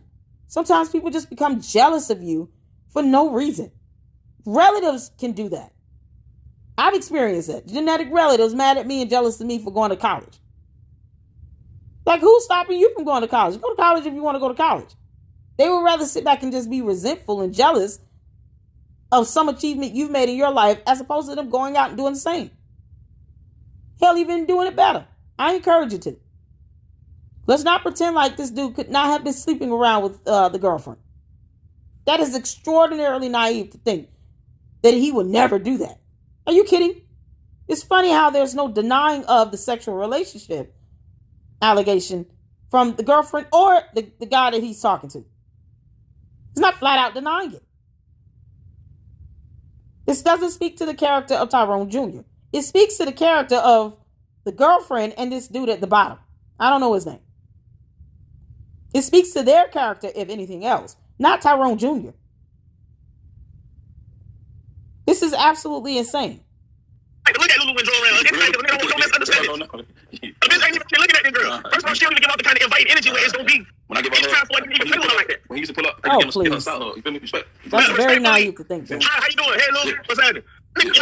Y'all really underestimated Tyrone to play in no, his face you're like not. That. No, you're not. For a nigga that's been around him over the last no, you're not. That would have nothing to do with him. It has nothing to do with his judgment or his character. It's a matter of this asshole below not giving a proper alibi. He can't get his story straight about where he was on the day of the accident. We don't care about your Christmas party. He cannot give a clear alibi. And he can't even say who he was with when he went to the hospital. He just says the mom picked him up. Would the cameras at the hospital show that? But what is he trying to do right now? Like, he's not clearing his name. He's even leaving the guy that he's talking to. The friend at the top is even in a greater state of confusion like the rest of us. We're all confused. But one thing I don't see that as is an attack on Tyrone Jr.'s integrity or character or manhood, because his friend, like a brother to him, who went to the hospital in the room, took a picture of him on life support, and can't give a straight alibi as to whom he was there with, could possibly have had a sexual relationship with the girlfriend. That does not speak to Tyrone Jr.'s character at all. It would hurt him more than anything else, but would not show that he has no character. Stop playing on his name. It's showing how much of a lowlife this guy is and the girlfriend if they were doing that. Simply put, how many case laws do you want where this same scenario has played out where the girlfriend and or wife took out their partner or spouse and had the help of some side friend lover that ended up being the best man to the partner of the husband? How many cases do you all want me to name? That's not even a rarity. It's very common. That's how often it occurs. It's very common. Don't be naive. You can't make this up. You see where it goes. We didn't just start being friends. All of us knew each other for a long time. Y'all want us to believe that he done been around the man, big mama done been around the man, kids done been around the man, family. We done did all this shit together. It doesn't matter. It doesn't matter. I'm gonna bad him for her. Nah, it's never, man. I would never do that, man. Never. Know how stupid that sound? Nope. Nah, man. Plenty of cases that can support that argument. Good. That shit crazy. That shit crazy, though. Yeah, they trying to say you was in Gainesville, bitch, and you psyching all us out and went to his funeral. No, okay. I went in Gainesville. The only reason I was in Gainesville, my mom picked me up and took me down there. That was it. They said mama went on Saturday, so how you went out there Sunday? Look, I should have what day it was. You don't know what day it was? Y'all hear this? You can't make this up, so now he doesn't know what day it was. Really? Yeah, click on my line. Let me ask you.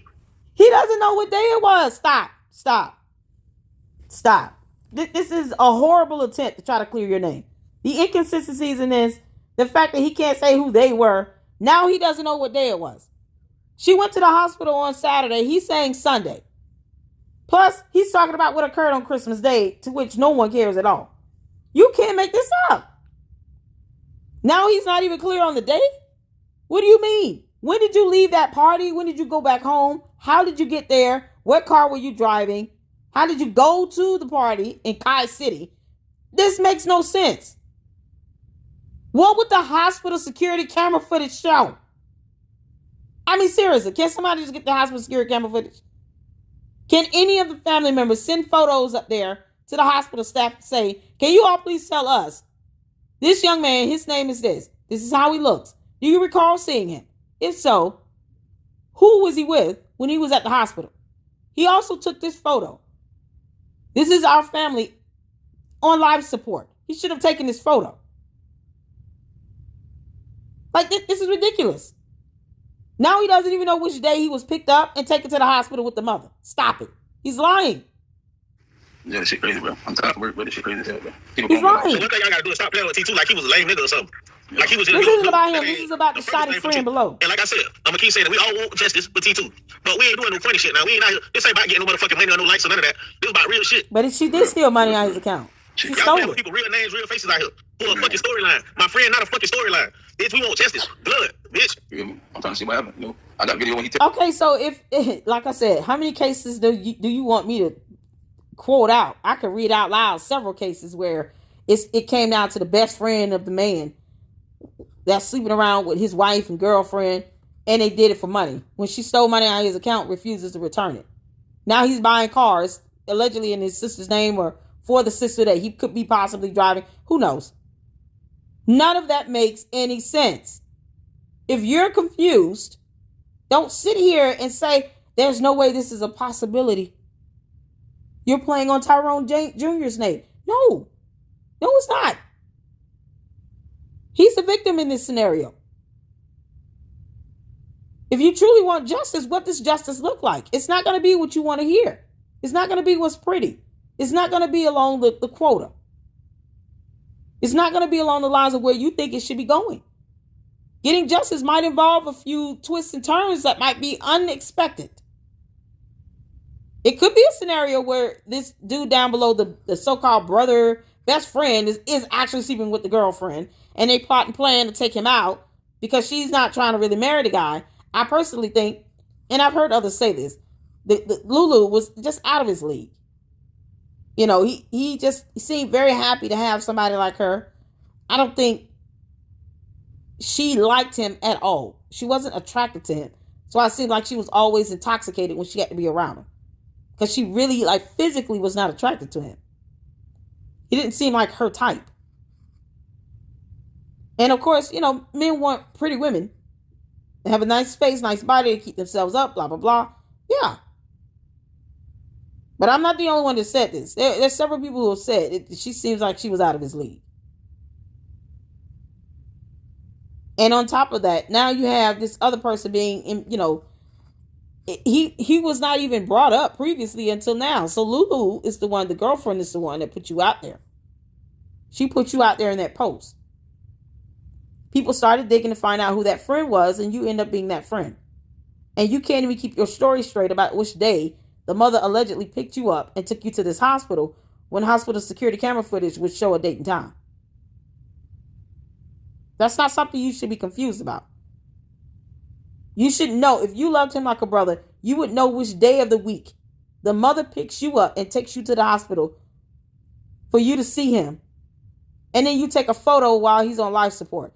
Just look at the date and time stamp you took the picture of him in the hospital. See, here's the thing. This is why lying is not conducive to your good liberty and freedom.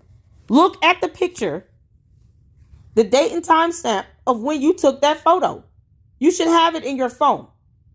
If you use your phone to take that photo of him on life support, pull up the date that the photo, look at the date and time stamp that the photo was taken. There's no excuse as to why he does not know which day he went to the hospital when he has a picture to help him remember when he went to the hospital. Photos can give locations as well. You can actually have the location notated on your photos. Yes, our cell phones are able to do that. But it certainly has a date and time stamp down to the second. So just pull up the picture. Say, hold on a second. Let me look at the photo I took when he was in the hospital. Make sure I'm giving you the correct date. He should be able to give the day of the week and the date. He should not be standing here talking about I'm confused or I don't remember the day when he has a picture to help him remember the day. Why would you take the picture if you're not even going to utilize it to help you remember the day of the week and the timestamp that the photo was taken when you went to see him in his hospital? And you're supposed to be like his brother? Get the F out of here. I was asleep. He trying to give me a bottle. I was asleep. When he was get ready to go on the road. I got a video of that. I can show everybody. But I don't do that because I see all that shit going on the internet. That's why I don't put nothing out there. You feel me? So if people tell me don't come on all that stuff, man, people got a lot of shit going on. So but that's what I mean. Whenever I post something, I be having to delete the shit because I don't want a bitch to be like, oh, fuck what a bitch gonna be like. But I don't want a bitch to use my hurt for gain. Don't be reposting me and saying all that shit and all that bullshit and don't know what the fuck you talking about. But people have no idea who Tyrone was, what kind of nigga he was, how he moved. Right. First of all, you wouldn't even be able to be around Tyrone because you felt like it was any kind of way. Right. So, I went to a party with him for his birthday. It's at a surprise party. He put a gun out, bitch. They don't like surprises. They were crazy. They don't like surprises. People don't know Tyrone. It was a surprise party. It's my surprise. He had to put a gun out. Why are you being literal about the surprise aspect? It's like, does he not understand the concept of a surprise? Like, finding out that his friend, that's like a brother, is sleeping with his girlfriend is unexpected. That would be considered a surprise. Why does he pretend like he doesn't understand the concept of or definition of the word surprise? It might be unexpected to them, but I wouldn't see it that way because you know how many other cases I've reported on and researched on that have the same type of outcome? Well, the motive and intent ends up being about money. The girlfriend or the wife did it, and her accomplice was her side piece / man she was sleeping with that just so happened to be either a good friend to the boyfriend or just some dude she met off the internet that's willing to do this for some money. And then it ends up where he gets paid a certain percentage of it. Now he goes out and actually draws more attention to himself by buying his sister a high-end vehicle, a BMW or Mercedes-Benz, a high-end, very expensive car. And why would he do that? Yeah. So bull. Yeah, this shit crazy though. I ain't gonna lie to you. Shit crazy. Yeah. He's just saying things. He's not saying anything that makes sense. Like, no. I'm trying to read these comments.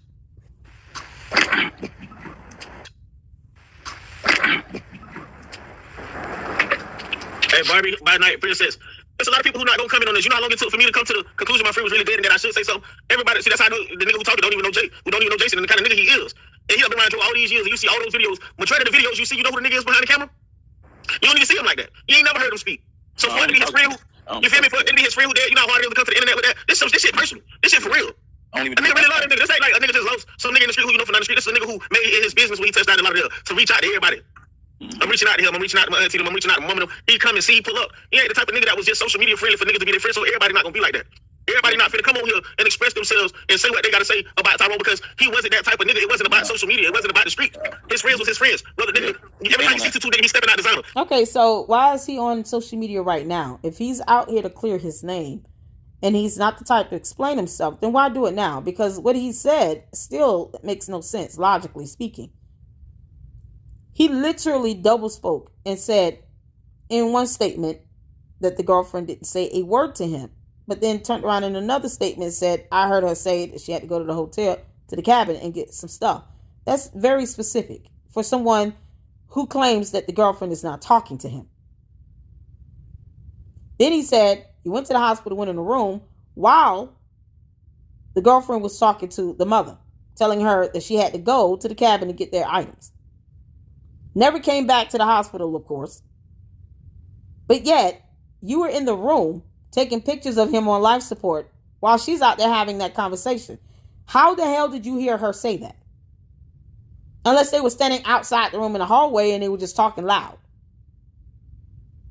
You understand how logistically this doesn't add up? One moment you're somewhere at a Christmas party in Kai City. Next minute, somehow, the mother's picking you up and no one else. And then now it's they pick me up, but you don't explain who they are. You understand how ridiculous this sounds? This should be a very simple, straightforward type of alibi here. And he convoluted it with all this filler and fluff that no one needs to know. But he took a photo, but now he can't remember what day he went to the hospital to see his so-called brother / best friend. He don't even know which day it was, but he took a photo that can give him the date and time stamp. Come on now. And nigga, the same nigga who stepped in the sun got on a $900 outfit next to me. Nigga, I'm walking out with sweats and a t-shirt on. He never said, hey, bro, you gotta put on some Gucci shoes. He always tell me, boy, you stepping? You feel me? He was that type of nigga. So everybody react the same way. What you say, brother? No one expects you to react the same way. Just don't be naive. You gotta keep your mind open. I don't do no more lives or talk about Tyrone no more on social media. Whatever I want to say, I go to the graveyard and say it to him. I wouldn't even go do this no more because until the police can actually put together a case and go arrest somebody, or we can get some evidence, or bitch come clean and tell us what really happened. We all just guessing.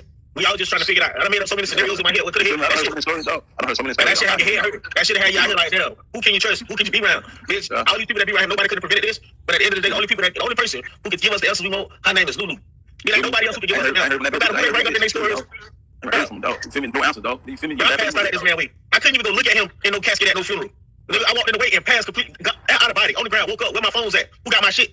Bro, people don't understand. People using his death as a token to make some money, and that ain't what the fuck this is. No, definitely ain't. No, this shit crazy hell. The only person that can give us answers right now is the person who was right there when the shit happened, and she ain't saying a fuck thing, but we all wrong.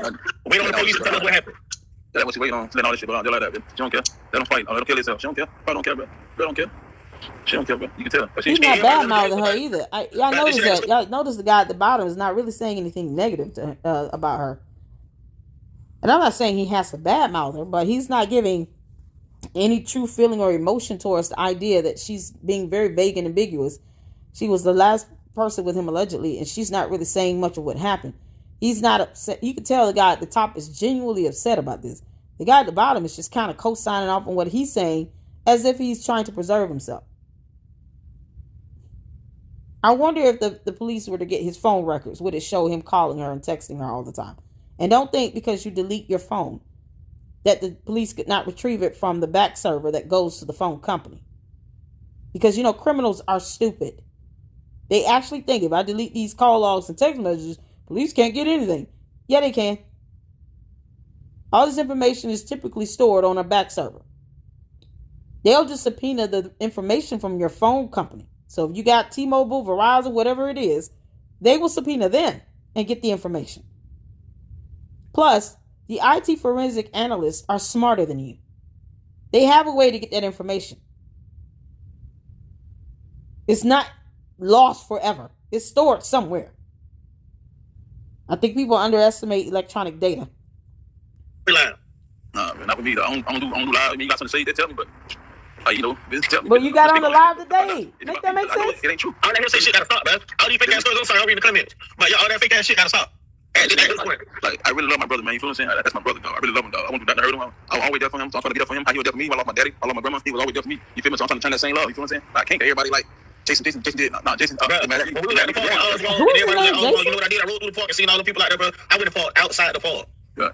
I didn't even care to be, but it's so many people just looking for a storyline. People coming way down here to Florida to goddamn take pictures to show that they act drunk. Right, so stop. Either the family who wants justice wants information to be obtained to help the investigation, or they don't. What you do not do is speak for them either. You can't do that. Just because you don't like it does not mean it's not going to happen. They put it out there. You're expecting the entire internet to cut off this story about Tyrone Davis Jr. You want Lulu to tell you, the girlfriend to tell you, Kiara, BG, whatever she going on as. You want her to tell you what happened when she said she hit him with a car. Now, if that is what she's willing to divulge, and that's horrific on its own, can you imagine this story getting worse? Think about it for a second. It only goes down from here. The story only gets worse from here. It doesn't get better. And you're expecting her to divulge more when whatever she shared so far has either been absolutely mind-numbingly stupid, logistically implausible, and downright a waste of time and money if you're talking about 3 lie detector tests. But yet she forgets cameras follow her everywhere she goes. You can't make this up. She went to college and got a degree but forgot all of this advanced technology around us. Seriously? You went to that Circle K? Guess what? You got recorded on a camera over there. Google Maps will show the distance between the gas station and the underpass at the highway. You would have been able to see if you were paying attention to what exactly happened. But you didn't. You kept driving. You sat there in a parking lot for 5 minutes waiting for him to do something with food in his hand. Who gets out of a car angry and upset with food in their hand? No. The logical thing to do would be to put it down on the floor between your legs, or you're going to put it on the back seat and get out the car. You're not getting out of the car with all that food in your hand. That's crazy as hell. You're going to make it easier for you to get out of the car and walk wherever you're going, as opposed to you carrying food like that. And for what? It's not like he's going to stop walking and eat it. You can't make this up. I ain't even know my dog like no that. Logic. For his family. It's cool. The love cool. You might really want justice for Joe. That's cool. You can't decipher that. You can't pick and choose between who you think might just be showing love genuinely and want this young man to get justice versus those that are out here stirring up nonsense. Then tell BG, whoever this BG person is, to go sit the hell down somewhere and get off of everybody's YouTube channel. You know, the same works both ways.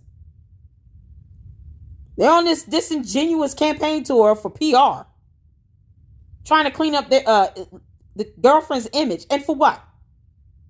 No one has to trust her. We don't owe her anything. If you don't trust her, then tell her friend, this BG person, to get the hell off of social media. Let this be a two-way street. Otherwise, it's hypocritical.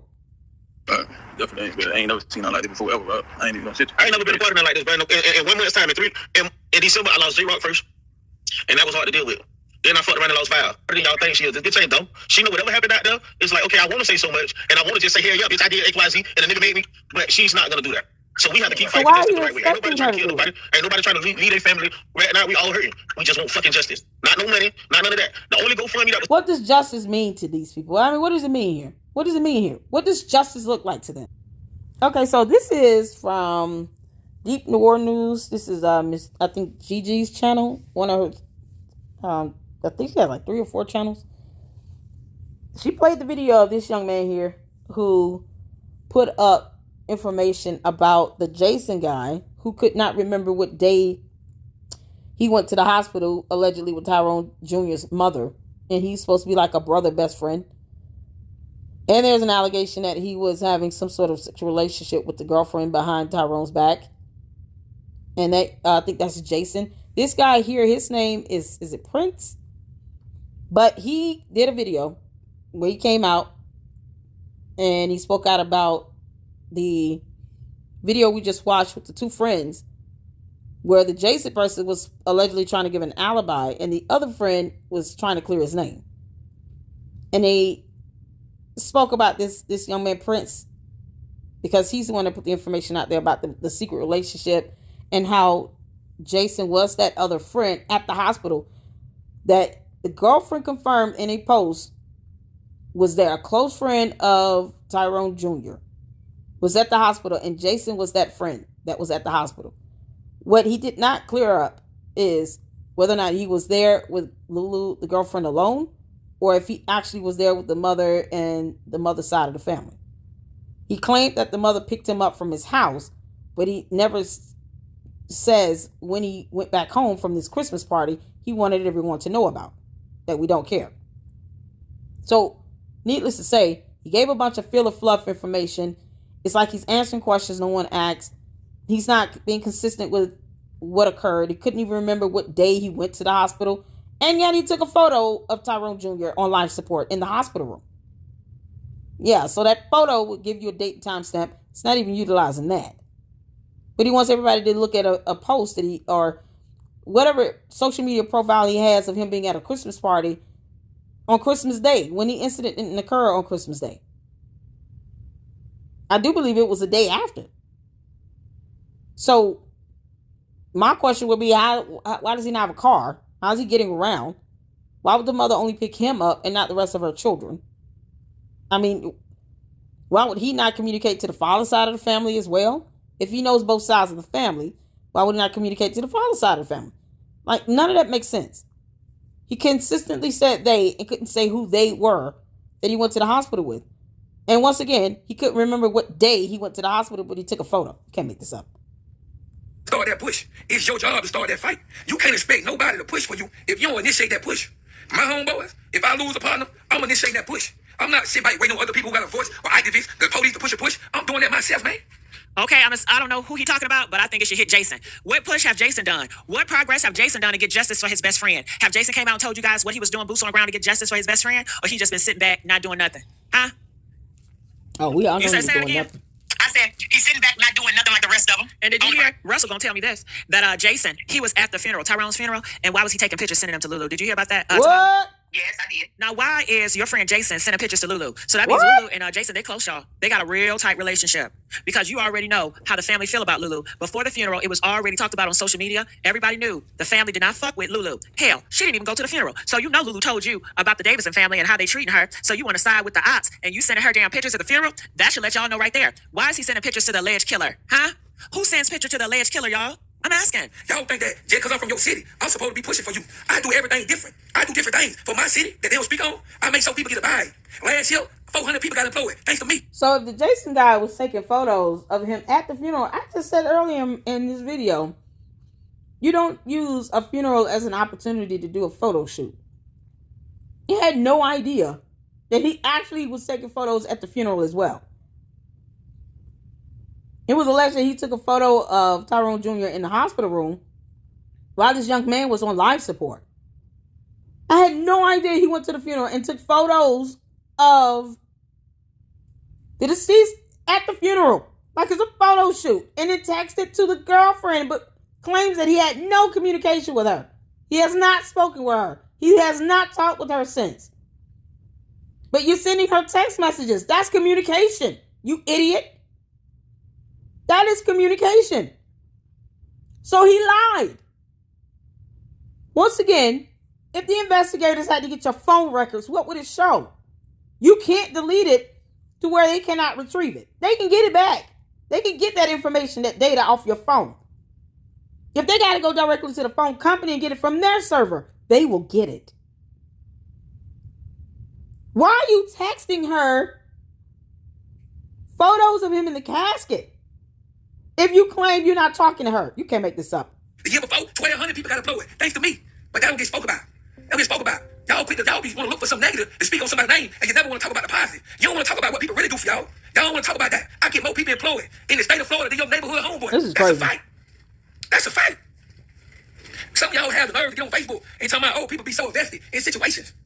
Hey, it's not my fault that you gave up. It's not my fault that you love drama more than you like other stuff that's real. It's not my fault that you so used to fake shit. That's not my fault. Come back to the real world. This is reality. What's up, late? This is the reality.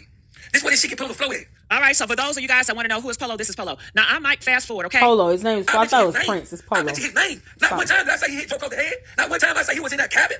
Okay, they're talking about Jason. He's talking about Jason. So if you don't know, Polo, he got a lot of backlash from, I'm assuming, the Davidson family and some of Jamal and Jason friends for speaking about Jason. He got a lot of backlash, so you seeing him respond. Not one time. So when y'all get up here and twist my motherfucking words, understand this right here. If I bitch a nigga name, that nigga was there. What part he played in it, I don't know. I don't know what part you played, but I know for a fact that you... This is Polo. He is a blogger on Facebook and on TikTok, and he cracks down, crime stories. Present at the hospital, and then you put a little pressure on top of that. I threw out there. He had tattoos and all that. I did that on purpose. But I have a picture of you, so I know what you look like. So I seen people wrong with that. When I seen he had no tattoos, I knew it. Come on, bro. I'm no rookie. I'm a veteran. I'm a vet at this shit, man. This is chess, not suckers. If I drop your name, you can take that shit to the bank. Well, I don't give a fuck what you saying, because I have at least a little bit of morals to not put your name inside a crime or around the facility. If I don't know for a fact, I said, when I drop his name, I said, this is a fight. I ain't say no opinion. I said, this is a fight. You know what I mean? Pay attention. And when y'all get up the only thing, y'all be trying to take up for y'all homeboys and take up for people. I'm going to tell you something. If y'all was so tight, like y'all claimed when y'all went live last night and tried to challenge me. All right, the live he's talking about to try to challenge him. I'll bring that live up and talk about it. But that was Jason and Looney. He's referring to Jason and Looney. Okay, so the other friend his name was Looney. The one that was actually conducting the live stream, trying to clear Jason's name. And Jason being the friend that is alleged to have a relationship with the girlfriend.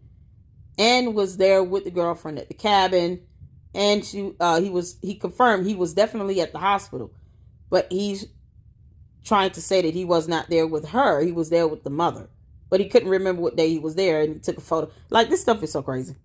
Jason and Looney went on live on Facebook, and they tried to make it seem like Polo is full of shit and full of lies. Looney was asking Jason about these things about being him with the lying, and it come to find out that Jason did lie about a lot of stuff. Yeah, he did. But that's what Polo is referring to. Jason lied about a lot of stuff. He lied about a lot.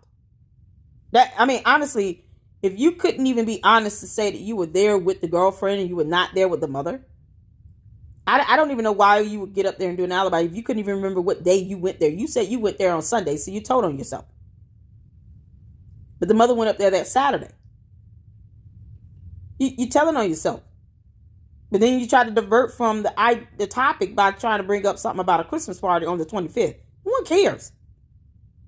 He told on himself. He lied about a lot. He needs to, if he's going to clear his name, give a timeline. On December the 26th, at this time, I was here. Here's proof. This happened. On this day, this occurred. I was here. Here's some evidence. Here's a text message. Here's a photo. Here's a time and date stamp on that photo.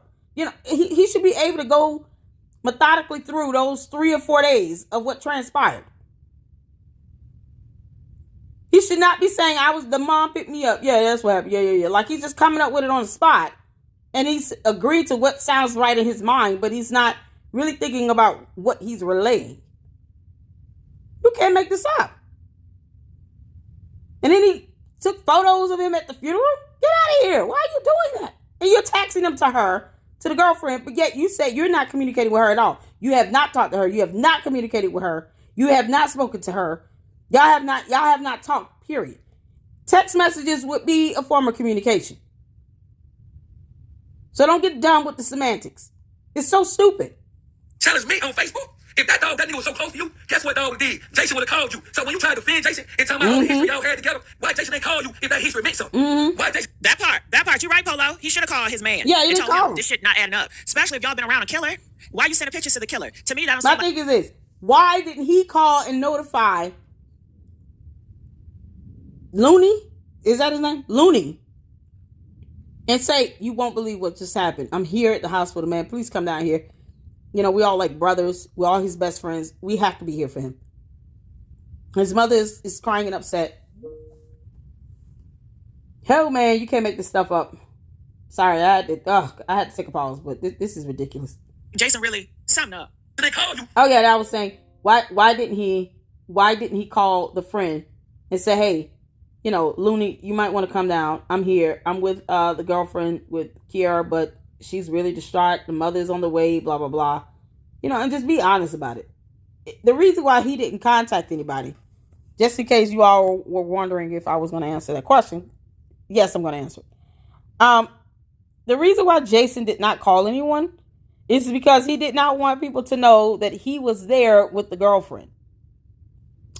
Yeah, because the only reason why I could think of him trying to cover up the fact that he was there with the girlfriend is because he did not want to give this impression that he had any involvement. But him trying to give an alibi and lie about it and say that the mother picked him up makes this even worse. Because once again, we have to think about what the average person would have done in that scenario. Even if you're shocked and distraught, you're going to call someone and say, man, I'm down here at the hospital, so-and-so is on life support, blah, blah, blah. And you guys are supposed to be a tight-knit, close group of friends.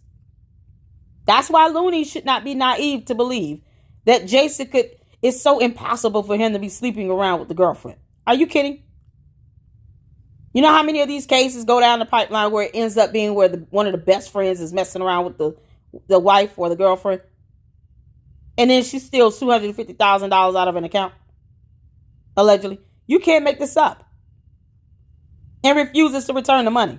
And then Jason goes and mysteriously buys a brand new car, allegedly for his sister, when it seems like more of just him putting her name on it to cover up the fact that he bought it for himself. Because I guarantee you he'll be driving that car. Now he goes out and buy an expensive vehicle and trying to make it seem like, oh, it was so cheap. I only had to put down $500 and blah, blah, blah. He's still talking about a high-end car that's going to cost a lot of money to maintain, and the upkeep cost is going to be ridiculous. If you can't afford the oil changes for it, why would you buy that type of vehicle? Make that make sense? This is ridiculous. So he didn't contact anybody because he didn't want anybody to know that he was down there with her, with the girlfriend. If he were with the mother and he has no issues with the father's side of the family or even other close friends like Looney, why didn't Jason call Looney? Not you calling another neutral person that loves him like a brother as well, and you guys are supposed to be close friends. So why wouldn't Jason at least call Looney, if not the father? And then Looney could have called the father's side of the family. Could have contacted other people. Jason did not want people to know that he was down there with the girlfriend. The optics of that looks bad. What's even worse is you lying about it, knowing that the hospital security camera footage will show otherwise. You can't make this up. I mean, when you was at the hospital, why you had to find out who Polo? Why you had to find out who Polo? Because rightful Polo, that's some fake shit in a friendship. You shouldn't be hearing secrets from somebody else. Yep. Especially this is a month ago. This is a whole month ago. Didn't Jason have so many ample time to come up and tell him the truth? Yep. If Polo didn't say nothing, you would have never known nothing. But you had a dossier to get on live, but you ain't know what the fuck was going on. Nope. You ain't know nothing. Jamal, you got on live last night, and you ain't know nothing. Nope. You try to shoot at me in the blind. I'm that one nigga, man. I ain't scared of nothing, man. Know what I mean? But understand this right here. When I speak and I drop that name, that's a fight. That's a fight, bro. I'm not doing no speculation. I'm confirming it for you. Understand this right here. I don't get paid. What you think? Bro, you it take people 30 days to get paid a check from Looney, I encourage you to listen to this guy. I encourage you to listen and take heed to what Polo was really saying. You didn't question Jason at all as to why he didn't contact you. Okay, you don't want to get caught up with the families and that fighting, blah, blah, blah. Got it. Why didn't you call me? Why didn't you call another one of our homeboys that we all know mutually with Tyrone Jr.? You didn't ask him that. And you should. You should definitely call him and ask him, why didn't you contact me? You didn't want to talk to either side of you. You came there with the mother. So you're already taking sides, allegedly. If you went there with the mother, as you say, you're already being biased. Because you're there with the mother side of the family. Why didn't you contact me if you didn't want to create any friction with the other side of the family, with the father side? If you don't directly have a problem with the father side, Jason, why didn't you call the father side of the family? If the mother and the father are fighting and doing all this stuff over their grown son, that's on them. But if you're truly not trying to be involved with it, you would maintain neutrality at all times. You would be neutral and impartial at all times. You wouldn't pick and choose when you're going to sit here and be biased versus, oh, I just want to be left out of it, so I called no one. Why not just call a mutual friend then? Looney has not asked that question of Jason, and he should.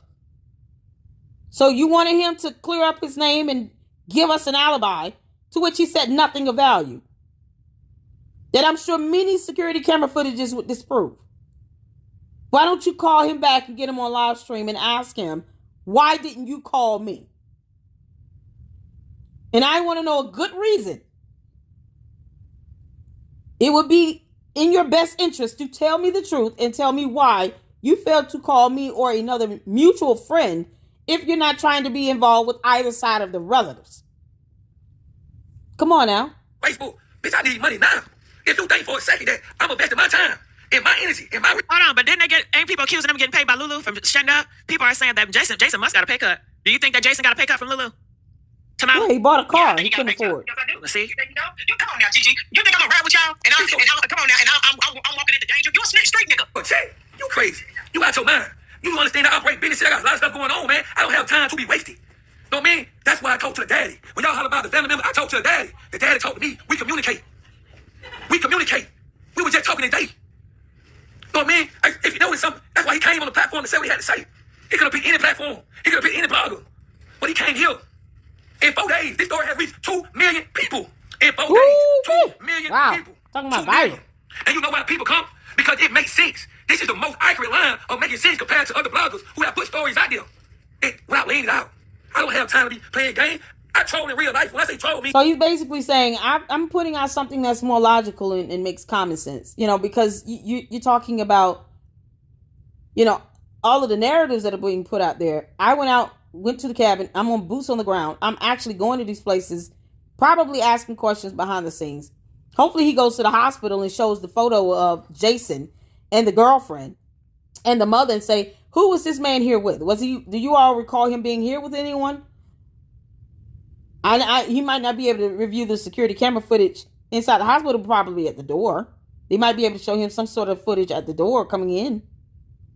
If he can narrow down the time frame, he will be able to see who walked in the door. They have cameras everywhere in the hospital now. With the exception of patient rooms and bathrooms, cameras in the hallways, cameras at the doors and exits, everywhere. On the rooftops, in the stairway, by the elevator, in the elevator, they got cameras everywhere. So they would have been captured on at least 2 cameras, going in and in the hallway area at the elevator. Start with that. If this Polo person is saying what he's saying, I honestly believe that he will have evidence to support it. Jason couldn't even remember what day he went to the hospital, allegedly. You can't make this up. And he notified no one. Stop it. That means when I come, I'm coming with facts. I have never trolled nobody on no hearsay. There you go. I'm on fast You might be the main people inside. Tasha, y'all please tag Tasha in this live because I need her to join this live. Because I mean, you went live today and basically called me a liar. Ooh, what? Hold on, I didn't know that. No, hold up now. Let me put my wig on. Let me give you a little bit of advice, Jamal and Auntie Tasha. The reason why I know so much when it came to Jason is because Jason loved to pillow talk. Ooh. Jason liked the pillow talk. No. Okay, so he's talking to the aunt on the father's side, the father's sister, Natasha. She's the one that's been the most vocal about everything and wanting to bring attention to, this case and what occurred. And he's talking to her directly here at this point. Honestly, she should call Jason and say, why didn't you contact any of us? And you're saying that the mother picked you up from home, but you went to a Christmas party. When did you get back home? Why would you take photos of Tyrone in the hospital on life support or at the funeral in the casket? Why are you taking these photos? That's a bit morbid. And you were the only one with him in the hospital room? And you took a photo. You took time to take a picture of him on life support. What do you mean? But you didn't contact us? Like, Natasha, you really need to ask him questions. You need to contact Jason and ask him some serious questions. And don't just accept him skirting around the answer here. Ask very direct questions so that he's forced to give you a yes or no answer. Don't even let them be general and broad. Be very specific. If not, he's going to just take the time to add in filler fluffs. You don't have time for that. So the aunt, Natasha, needs to call Jason and ask very specific questions about what happened that day and why he failed to contact them. If she's close to him to where she wants to defend him, why can't she just call him and ask some specific questions? Write them out before you call him. If you don't really know what you're going to say, write him out. Based on what he said in his videos so far on these live streams, use his own words against him. You said you couldn't remember what day of the week you went to the hospital, but yet the mother picked you up and you took a photo of him while he was on life support. Where's that photo? Can you send it to me? Because then that photo will come with a date and time stamp. You took photos of him in the casket at the funeral. Can you text those to me? Because they would come with date and time stamps. So you're saying that these photos were not submitted over to the girlfriend at all? Would you be able to show me your phone and show me that? You stated you did not call or communicate with her, and yet you text her these photos. That's communication. So why would you say you have not talked with her? And let's not get nitpicky with, oh, I didn't verbally talk to her. Communication is communication. We're not separating it. Like, these are conversations she needs to have. These are questions she needs to ask of him. Conversations she needs to have with him. Otherwise, this is ridiculous. I like Polo said, look at it from all sides here. Don't be naive when it comes to the aspect that the best friend could have been sleeping with the girlfriend and helped her in taking out your nephew. How many cases do you want me to quote? I can give you case law all day. How many do you want? Let's not pretend like spouses and partners don't kill their spouse and partner and get help from the best friend of the spouse. You can't make this up. Don't be that naive. If you want justice, what does that look like? It's not going to look like what you think it should be. You can't handpick scenarios in your mind to say, if it's not any of these scenarios, then I don't really care. Let's say that the girlfriend does have a hand in this. If she got help and it ends up being the best friend, don't sit here and dismiss that aspect if it means getting justice. Because justice is not biased. Justice is not picky. If he's implicated, if there's evidence that he has some part in this, you're going to have to accept that. Period. It's not even something that's uncommon. You're going to have to accept that if he had any hand in this. And he would have just as much, at blame here. He would be as equally as responsible as the girlfriend. So if you're out for justice, you can't pick and choose who you want to say is or is not involved if there's evidence to lead towards them being involved. The girlfriend at this point should just turn herself in and give her side of the story before Jason does. That's what should happen here. But you can't just say, well, it should solely be about the girlfriend and no one else but her. No, that's not how justice works. Because sometimes the girlfriends or the wives get help. And sometimes it's the best friends. Sometimes it's even a brother or a cousin or an uncle. Who knows? You cannot be naive to believe that it should be just specifically limited to the girlfriend and no one else. That's not how justice works. That's not how investigations work. They're going to follow the evidence.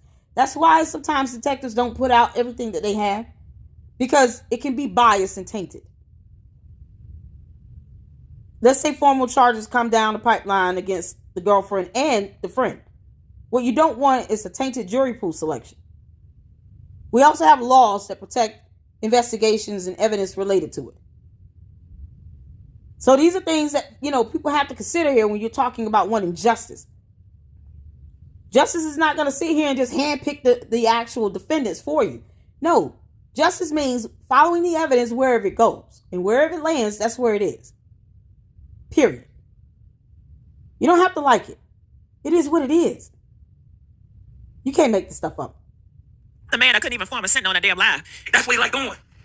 You want to know how Polo know what he know? Because Jason don't know how to shut up. Ooh. He don't know how to shut up. So Jason been gossiping about stuff, and that's how Polo found out. He don't know how to keep it real. And that's why... Jason last night, I wanted Jason to get on his live. I wanted Jason to get on his live for a reason. Because if Jason went on his live, then nobody would have been going live today, because I would have crucified Jason and I would have pinpointed Jason, and Jason wouldn't have nowhere to run. He wouldn't have nowhere to run. Or whatsoever. He wouldn't have no avenue talking about, oh no, boo. Now, since I'm on Jason, let me tell Jason something. Jason, first off, partner, when you was on Jamal live last night, You were screaming. When I asked you what Polo say that. Okay, I'm assuming Looney's real name is Jamal. Okay? We're trying to keep up with all these weird-ass nicknames and stuff. Kiara is the girlfriend. Jason is the so-called best friend that was at the hospital that took photos of him of Tyrone Jr. in the hospital while he on life support, lying about what day he went to the hospital, saying that the mother picked him up. Somehow he didn't know how to drive, or he doesn't have a car, or some weird nonsense.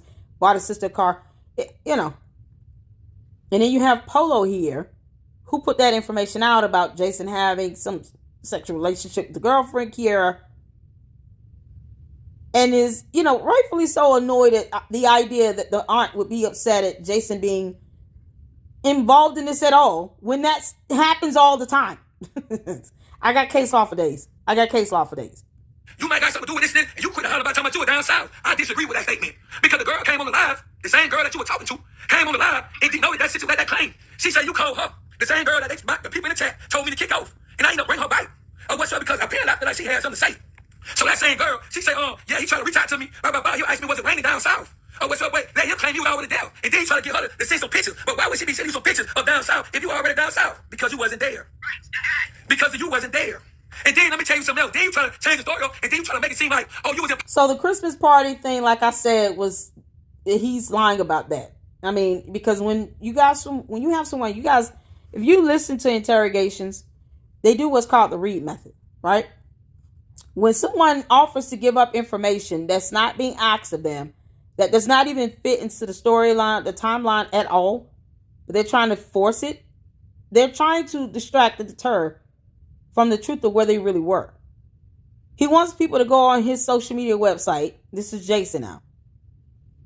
He said in the live stream with Jamal Looney, go on my page and you'll see I was at a Christmas party in Kai City. He said that for a reason. Because he wants people to be distracted from the idea that he could have been with the girlfriend and with Tyrone Jr. while they were at the cabin, or when she went to the hospital. He was with the girlfriend at the hospital, because I'm sure security camera footages would show that. You can lie against evidence if you want to. That's concrete, like video evidence, but that's only going to get you so far in court. He needs to turn himself in and give his side of the story, because Kiara, the girlfriend, will definitely throw you under the bus, Jason. And you're not that smart. You couldn't even give an alibi with a Jamal Looney on the phone during a live stream for social media. You definitely will not be able to beat any evidence, concrete evidence, that the investigators can pull up. You won't be able to explain or justify it. And you're not smart enough to stick to one lie and be consistent with it.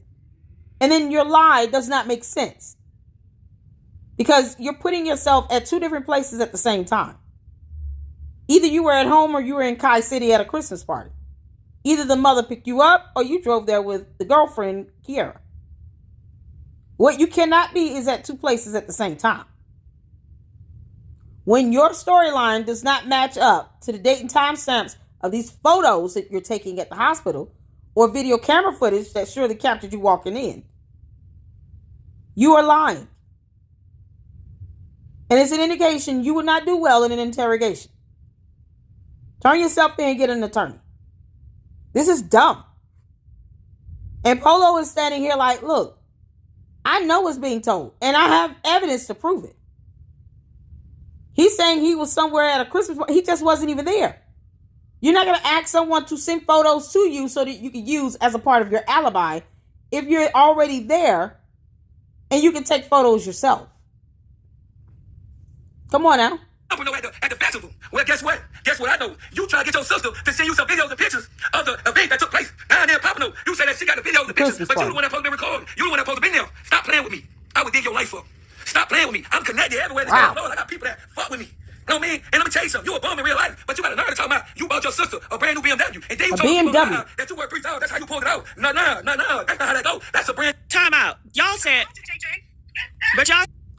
So the idea of him buying a BMW for his sister, but he doesn't have a car, make it make sense. I'm telling you all, he purchased his vehicle, and because criminals are stupid. He took that money that the girlfriend stole, that she refuses to return, because she could just return it. But, she's an idiot. So she stole this money, gave him some money, and as opposed to him buying a car in his name, he's trying to buy it under his sister's name. How do you not think that would connect you to you still? When cameras would capture you walking in to a car dealership to buy a BMW. You paid for the money, you did all this stuff, and you're doing it for your sister. I can guarantee you she will not be listed as the only driver of that car. And you have to list all drivers on the insurance policy. On your car insurance, you got a list of your other drivers. Other addresses where the vehicle will be located. So are you driving this car primarily in this area? In this zip code or what? So when you get a policy, that's one of the first things they ask. Are there any other drivers that should be notated on the policy here that will be driving this vehicle? Will this vehicle be primarily driven in this area based on your address or the address of the sister, because everything will be in her name? Will this vehicle be used as a company vehicle or as a business vehicle as well? Are you like an Uber or Lyft driver? Now they ask that for insurance policy purposes. So they ask these questions for a reason. If he's going to be the driver on the car, but he's not listed on the insurance policy, now he's not an insured driver. Because why have car insurance if you don't have a car? And you're going to drive a car in Florida? And you're not insured yourself? Come on now. You get in a car wreck, then God forbid, then what? So you got to imagine, if you understand that whole process and how that plays out, you'll know what questions to ask. I can guarantee you this Jason would not be able to answer those questions.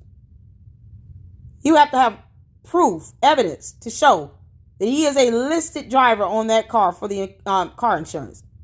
Otherwise, he go out and he's not an insured driver and he causes an accident and gets tickets. They're going to ticket him for that. Yes, the vehicle will be insured, but you, the driver, are not insured.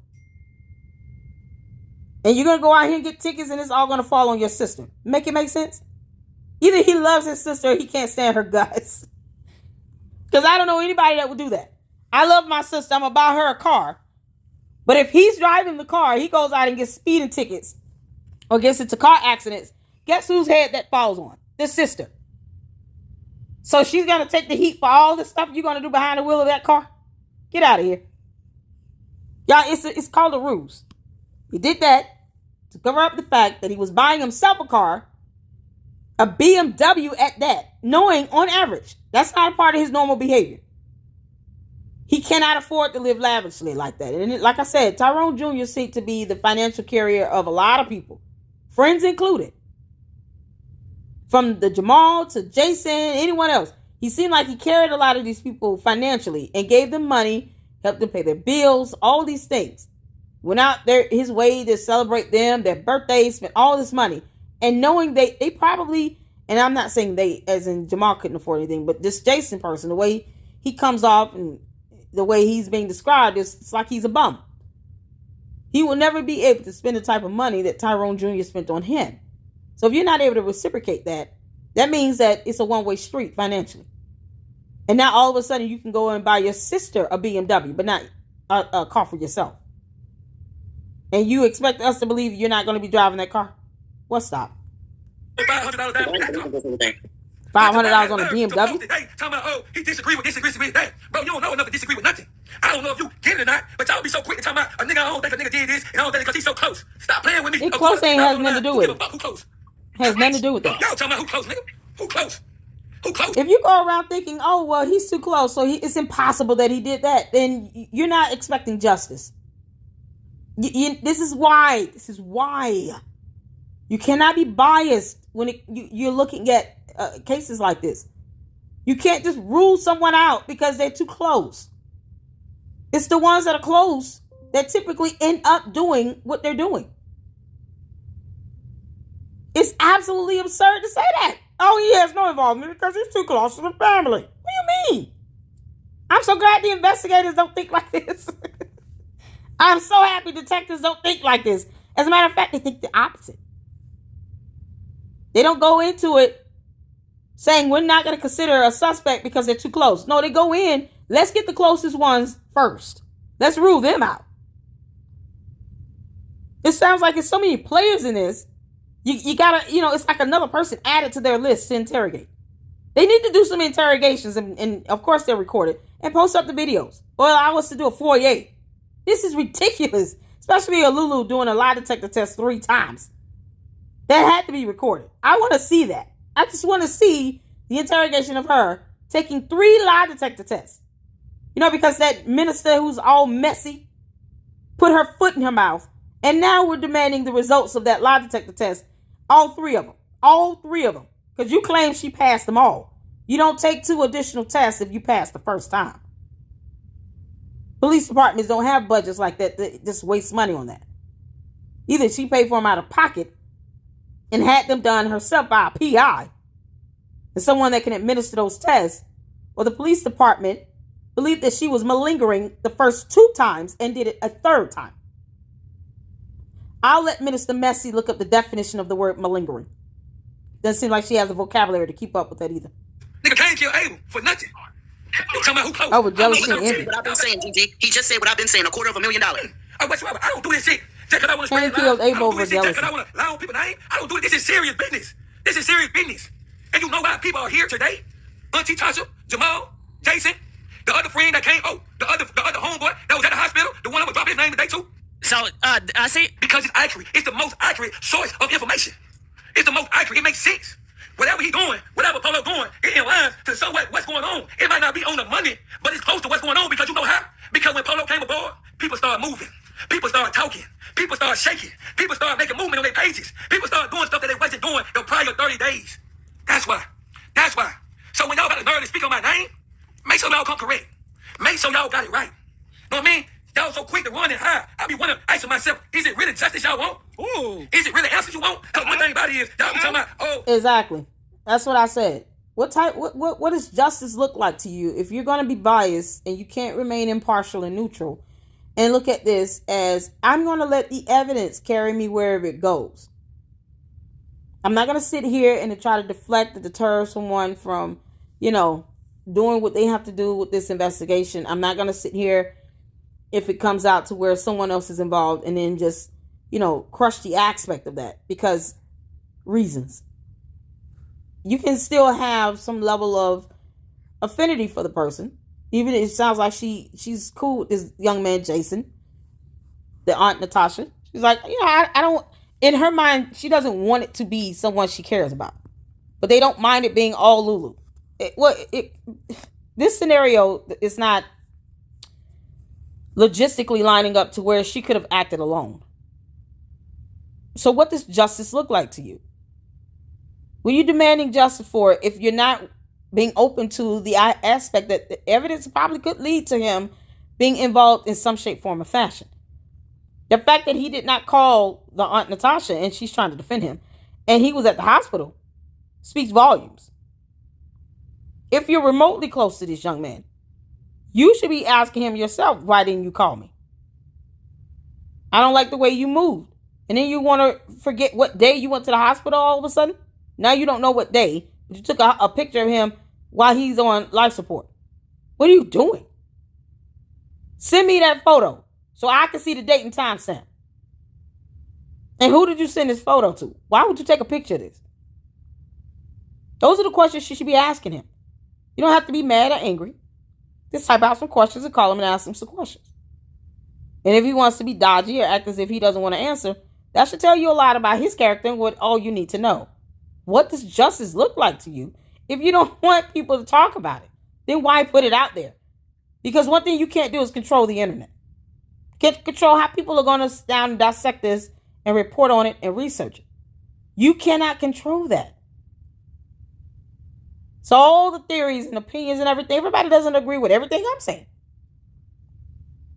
I've been on YouTube for over 5 years. At some point, you get used to the fact that you're not going to always be right, or you're not going to always say something everybody's going to agree with. I would prefer to be reporting on the evidence and video camera footage. But it's still, with the things that are lining up based on the circumstances, this young man, Jason, didn't give an alibi. He gave us some nonsense that I'm sure his cell phone will tell a very different story. And if he pretends like I deleted everything, no, you didn't. Because you're not smarter than IT analysts that can retrieve it. So think along these lines to Natasha and whomever else in the family. Ask yourselves, when you're talking to these people, what would the video camera footage show? What would the cell phone data show? What would these text messages, if they were retrieved from the phone company, what would that show? If the story doesn't make sense, then say this doesn't make sense. So I have some questions based on what you said, because I need clarity. There's a way to get this information out of people if you understand how to do it. But going in with a preconceived notion that they did nothing wrong, that's a bad start. Don't put anything past anyone. Cain and Abel were brothers, blood brothers. And Cain killed Abel because of his jealousy and envy towards him. He allowed that to cloud his judgment, to cause him to take the life of his brother, and then tried to hide it from God. Read the Word of God. I'm sure you read the Bible. If you all are Christians and you profess to be such, read the Bible for understanding and clarity. It was about jealousy and envy. And then he tried to hide it. He tried to cover it up. So if you're going to use that analogy, let's go all the way there. That sounds like the MO of how Jason is moving right now. Don't go in with the preconceived notion it's just impossible that it's him. No, it's very possible that it could be him. Oh, this and this and that. Well, guess what? You brought it to social media. And then that part. Come on, Polo. Ain't he preaching today? You just keep listening. Keep ready to put the icing on the cake, and you're going to see what I'm talking about. People on social media brought it to me. And then I decided to join on board. I decided to come aboard. I didn't have to. I decided to take this and do this because I have said this 1,000 times over and over. It's close to me. I feel his situation because I was once in that situation. I have said this 1,000 times. People look at it about money. No, it's personal to me in a way because I get it. I understand. When I talk to his daddy, I feel his pain. I get it. But if y'all wanted answers to y'all questions, y'all could have called me or jumped in my DM or hit me on Messenger, and then I would have broke it down to you. I would have broke it down to you, and I would have showed you how I came up with this and how I came up with that. And then how I realized that maybe them videos that was shown, maybe them are two different videos. Maybe the video with Jason's sister and his niece in it might not be the same video as the other one that I posted. Because I know Lulu had bracelets. When I go back to the Valentine's Day of last year, when Lulu and Joe was together, Lulu had certain type of bracelets on her arm. I remember them pictures. I remember when I looked at that video in the restaurant, I'm like, damn, dog. Damn, that bracelet on that girl's arm. That bracelet up, it look familiar. Maybe I'm wrong, but they damn so look like the same bracelets. Oh, yeah. If you go back to that same video of when Joe was with Lulu back in Valentine's Day, you would come to realize that Lulu laughed differently than she did at the cabin. But that same laugh is similar to the one in the restaurant. But y'all pay attention to the cabin because y'all didn't go far enough. Y'all didn't go far enough, so y'all like, oh, that ain't the same voice as I heard in the cabin. Well, maybe. Yes, it is. That's that same damn laugh. Do y'all know what the video I'm talking about? That's Lulu. Because y'all wanted to question that shit. Dug a little deeper. Maybe you should have kept on going. Maybe, but instead. So the girlfriend tried to say there's a video, like I said, of her out with Jason on his birthday. You don't see her face, but you hear her talking, you hear her laughing. Part of what they do with lie detector tests is the vocal pattern recognition, where they can decipher who you are and changes to physiological changes to certain questions based on your vocal patterns. So your tone, your pace, the speed, the volume. If she laughs a certain way, her laugh, typically your laugh doesn't change at all. It's something that might evolve, but you pretty much are going to laugh the same way every time you laugh. To the severity of how hard someone laughs, it doesn't mean that the actual style and the sound of their laughter is going to vary too much.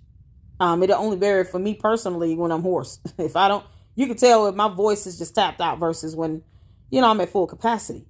And this is coming from, I'm an independent journalist that's constantly on YouTube, on social media. So my voice is something that's recognizable along with my laughter. My laughter is very unique and distinct. I can't mask my laughter genuinely. You can tell if I'm fake laughing versus if I'm laughing for real. And I don't laugh unless it's genuine. I don't chuckle. I don't believe in doing any of that. So she was trying to say, well, that's not me. And he's saying, That is you in this video. And mind you now, this is a video, a live stream of Jason's birthday, where it was just her and Jason. Kiara and Jason, and not Tyrone Jr. He was not there. So it was just Kiara and Jason celebrating Jason's birthday. And she tried to say, that's not me in the video. Well, he recognized her based on her laugh, her vocal pattern, and a bracelet that she always wears. If it's a unique bracelet, there you go. It could be an identifier that would be unique to her. Just like her laughter, her vocal pattern. That's unique to her. You know, God knew what he was doing when he created us all to be different and unique. So, for her to just say, oh, that's not me. Ideally, that's what she's going to say if she's trying to prevent from giving this appearance that she spends time with, this boy. And Tyrone Jr. is not with her. Just like they were at the hospital together and no one else. Like, it speaks to this pattern of their behavior and how it's suspicious. Never should there be a time where you're spending time alone with her, or you're out celebrating your birthday with your best friend's girlfriend and you're not there. But if that's what they did, what would her cell phone reveal? Because your cell phone sends signals to cell towers that can give coordinates with date and time stamps. It wouldn't be hard to prove if she was there or not. That restaurant would definitely have a camera. Perhaps Polo can go back and talk to the waitresses. Talk to servers. Pull up a picture of Jason and of Kiara and ask them, same thing with the hospital. Do you all recall seeing these two people here? Here's a video. Does this look familiar to you? He was celebrating his birthday. It's this young lady. Here's a photo of Kiara. Is this the young lady that you recall seeing with him? Go back to the restaurant, Polo. Get as many witnesses statements you can from the staff. I mean, that's the best place to start with. He may have already done that. Who knows? He may have concrete evidence that actually puts her there.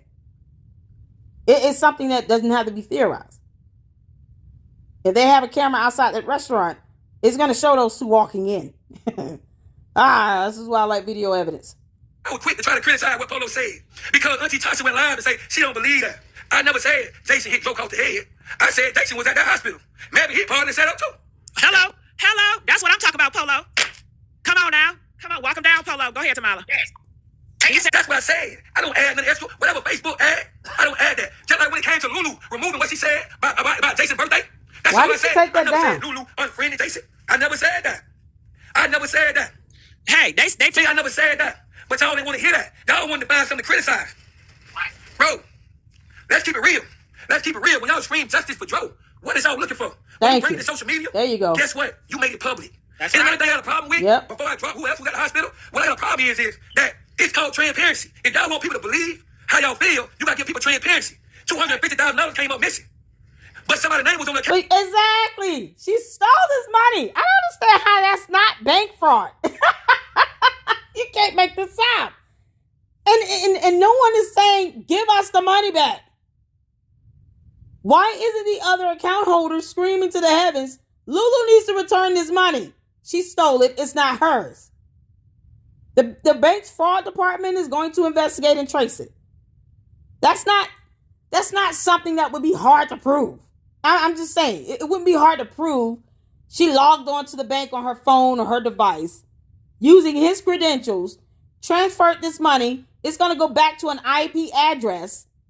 The detectives, the fraud department, and the investigators, the police, can easily get the IP address to link it up to what device was used to do this transfer. That's a lot of money.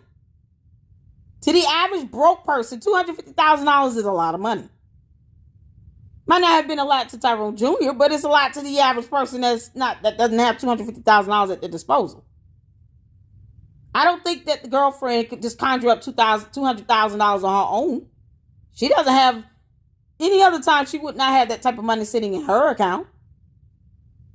Why would anyone transfer that money out of that account, period, when there's another account holder?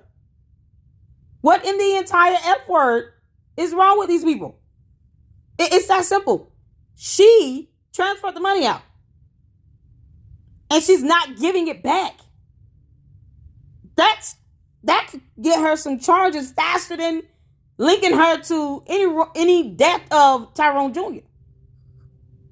Don't you think you would want the police to pursue that first at the same time, really? Because that can give you a quicker turnaround period. They'll probably drop some charges on her for the fraud and the theft of the $250K before anything related to a homicide. But at the very least, let them do that. That way they can at least get her into the interrogation room, and then they can ask her about the money. And then that can connect to her intent for wanting to cause harm to Tyrone Jr. I don't understand. Say something about the damn money. Put pressure on the law enforcement to investigate that and work with the bank fraud department to bring about some charges out of that. You want charges dropped? That's a quicker way to get it. So no one understands how investigations work? Okay. Whatever. If you got people fighting for you and pushing for your nephew or your son or whoever, you get them transparency, so therefore they ain't pushing no false narrative. I can legally get on here and say, you know what? The money missing, but I know they filed a police report on the money, so I get transparency what's going on. But they got a police report on that money, y'all. I thought they said it. Press 1 if they don't got a police report on that damn money. And like I said before, you can go get a screenshot and show the proof of $250,000 negative on an account. Right. But when you kind of social media, understand. I thought they did a trace. I ain't gonna say nothing. Wait, didn't they do a trace with the bank's fraud department? Didn't they say it was a trace? I even asked that. Did somebody tell me that they had a trace done on the bank's fraud department? I could have sworn that somebody told me that. You cannot make this up. Oh, God. I thought that they reported this to the bank fraud department. Now, the bank fraud department is going to do an investigation just as much as the investigators. The only difference is when it comes down to, all right, we're ready to have criminal charges forwarded over, it's going to go to the DA or the prosecutor. And then law enforcement then would have to collaborate with the court with that investigation that will go to the court if charges are filed by the prosecutor, because they'll be the ones to then take it from there after a warrant is issued for an arrest on these charges. Then they will bring her in and interrogate her from there. So they end up having to collaborate with the bank's fraud department either way. How can those two things be separate at this point? Because they're going to call the account holder and say, listen, we got evidence to show proof that someone did unlawfully access his account. They took out all this money. It did go to this other account, but it was done by someone else. Since you have evidence to show that the other account holder was either incapacitated or deceased at the time of the transfer. So if he was deceased at the time of the transfer, and they can see the transaction ID number, date and time stamp that goes with it, an authorization code, the amount, they can see where it went to, if it was drawn, if it was done as an EFT, an electronic funds transfer, even a wire transfer. They have a series of confirmation numbers that go along with this. If he's deceased, then obviously he didn't do it.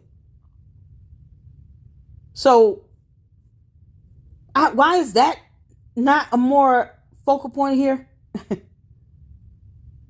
And she's upset because he's saying, the Aunt Natasha's upset because Polo is saying that Jason has lied about his whereabouts, about his alibi.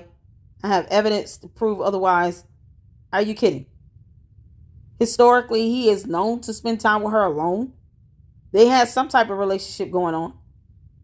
You don't spend time with your boyfriend's best friend to take him out for his birthday, and your boyfriend and his best friend cannot be there present. What the hell? That's ridiculous. And Jason was dumb enough to go to a birthday party and actually celebrate his birthday with his best friend / god brother's girlfriend. He was dumb enough to do that. Can't make this up. It's too late for all that. Oh my God. Keep it real with the people who fight with you. For keep real. It real with them people. It's nothing personal, but keep it real with the people who really in your corner. I'm over 1,000 miles away. I ain't against you. I ain't against you at all. But keep it real with the people who believe in the same thing, in the same mission that you're trying to accomplish. Yep. Regardless of how close they come to home. Regardless of how close, it's like, damn, boy. Damn, dog. That's his home, boy. Regardless of how close it is. It's irrelevant. If you want truth, you got relatives that'll take somebody out. If you want justice, it don't matter who it is. Know what you're fighting for. Know what you're asking for. Know me, because you know mine, my brother, my sister, my cousin, my mama, my daddy. I'm frontline. You ain't got to worry about me calling. Oh, I'm outside. Okay. I'm outside every chance I get. I'm outside. So, y'all tie Auntie Tasha, because I need Auntie Tasha to come give me some clarification. Y'all know what I'm saying? Some clarification. I get what you're saying, brother. I fuck up with words all the time, don't I, y'all? I get what you're saying. Some of the... Give me some type of clarification and let me know what's going on. Because last time I checked, when Jason got on side of the law, and all y'all that just joined me and don't know what's going on. And you see, Tamala, he yelling. Ain't nobody telling him to stop. But give me a little time to go ahead and spill what I got to say right now. And then I'll give y'all an update on what's going on. Last time I checked, Jason got on that line with Jamal. And he told you he was there. But Polo was lying. Yo, you look at Polo crazy. But when that nigga told you he was at the hospital, I looked at you crazy. Because you were looking at me crazy when I was telling you this. But soon that nigga dropped that bomb and said he was there. I looked at you crazy. Because you better ask yourself, how do this nigga know this? How do this nigga even know Jason's name? How do this nigga know that Jason was at the hospital and none of y'all know? You better ask yourself. Evidently, it was confirmed. Evidently, because I didn't know Jason from a can of paint. It makes you think, right? Nobody has spoken on Jason's name. Nobody has ever said Jason's name. None of the blogs have ever said Jason's name. Not at all. We don't know. That's who right. We I didn't know Jason existed now. None of the podcasts, YouTube, nobody has said Jason's name. How would we? Nobody. But Polo did. And you see Jason was sitting there just quiet and acting like he don't know shit. But he love to gossip. Why he ain't gossiping with people that's trying to get justice? Boys, I don't know y'all by names. And I had a picture, a face. And then I got the nerve to come out. You should be questioning. You should question yourself before you just post it. You should question yourself before you make posts on your page. Because what you're making on your page is an allegation. What I made on my page was a fight. It was a fight. The only thing that you could throw up there, that you could put a legend on, that he was part of the setup. Because that's not confirmed. But he was present. He was there. That's the only thing you put a legend on because it's not confirmed. Just like it's not confirmed that Lulu killed Joe. That's not confirmed. Did y'all hear that? What? Once again, that is an unconfirmed allegation. Because of how much information or evidence is laid out, it's still an allegation. And when I break up Lulu's name, the reason why I state Lulu's name is because the simple fact is, when it comes to Lulu, everybody quits. So he's saying, don't be hypocritical to say it's all Lulu. When it comes to her, you don't have, any evidence to make an affirmative allegation and say with a blessed assurance that she did this and she acted alone. But I say, okay, well, here's Jason over here celebrating his birthday with her alone, going to the hospital with her alone, and then he didn't call anybody or contact anybody. You all aren't even asking him why, and now you're upset about it. It's very hypocritical. You brought this to social media. You brought this out to the world for the public to be interested in, to try to help you get justice for. What does that justice look like? It might not come out to where it's just the girlfriend, Kiara. That might not be the situation.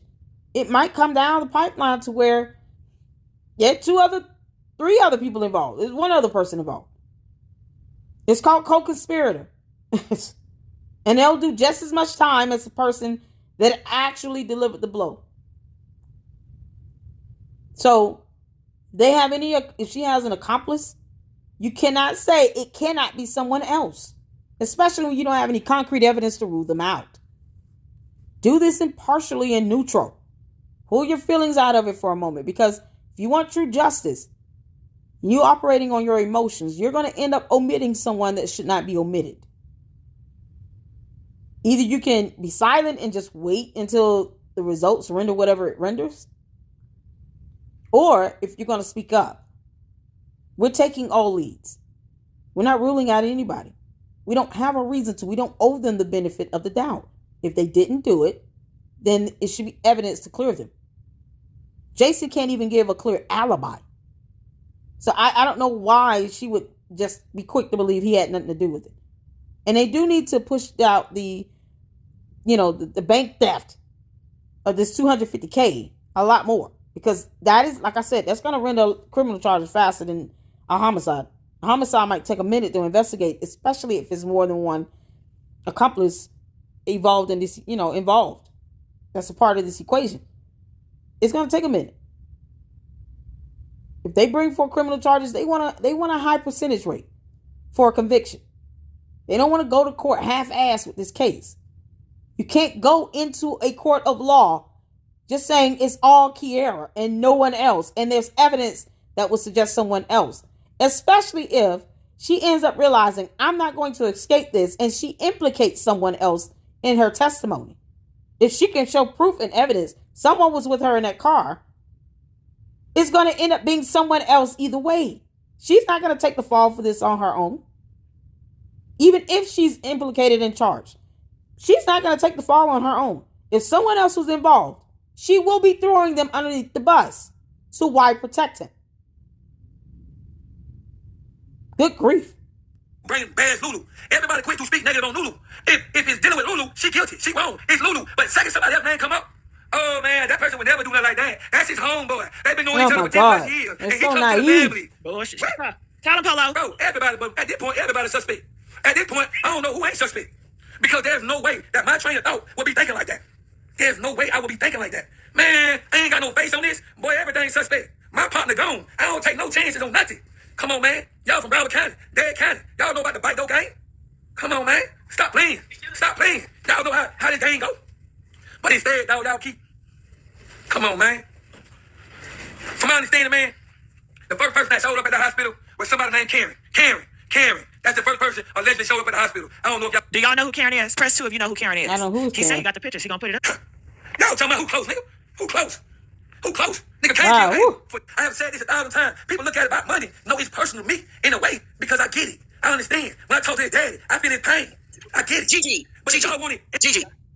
y'all could have called me or jumped in my DM or hit me on Messenger and then I would have broke it down to you. I would have broke it down to you and I would have showed you how I came up with this and how I came up with that. By the criticize what Polo said. $1,000 came up missing. But somebody's name was on the account. If you got people fighting for them, y'all know what I'm saying? Some clarification. Cup water time. She guilty. She wrong. It's Lulu. But second somebody else name come up. Oh man, that person would never do nothing like that. That's his homeboy. They've been knowing each other for 10+ years. And he close to the family. Oh, Well, y'all would say God. that same thing about the girlfriend. Wait, that my train of thought would be thinking like that. There's no way I would be thinking like that. Man, I ain't got no face on this. Boy, everything's suspect. My partner gone. I don't take no chances on nothing. Come on, man. Y'all from Broward County, Dade County. Y'all know about the bike though game? Come on, man. Stop playing. Stop playing. Y'all know how this game go. But instead, y'all keep.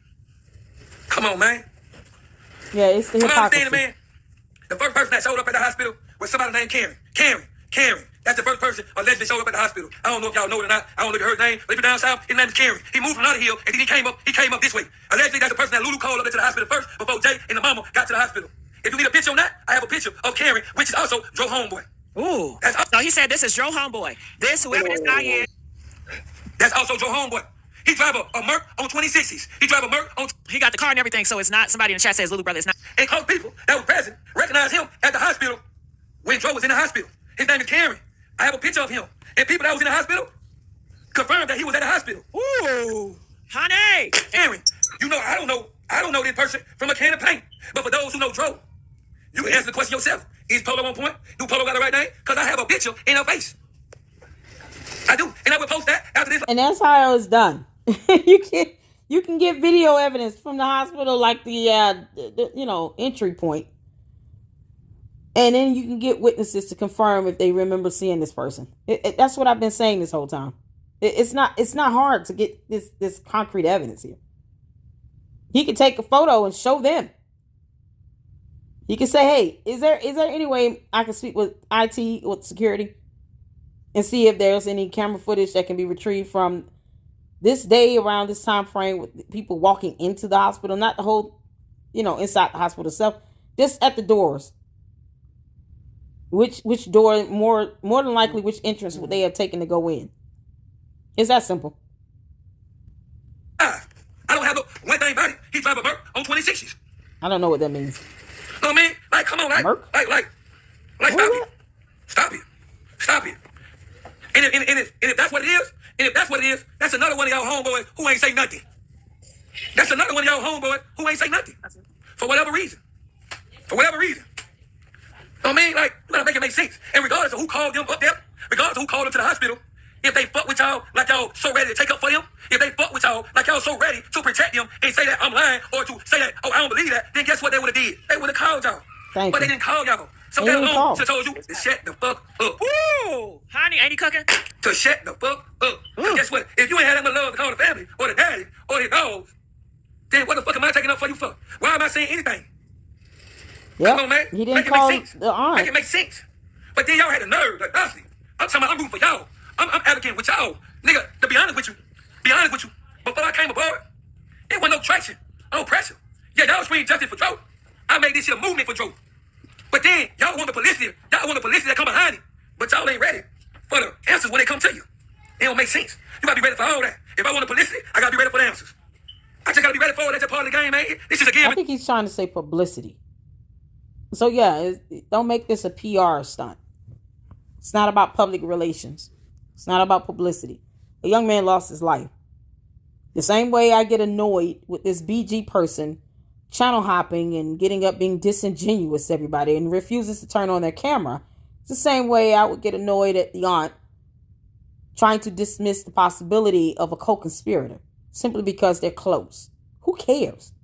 Maybe they got close for a reason and it was not good intentions. The naivete has to go out the window. You truly want justice, you'll let the evidence take you where it leads you. Follow the money in this matter. It makes no sense to think someone who sounds like he didn't have a car and was picked up by the mother all of a sudden can buy his sister a BMW, but not himself one.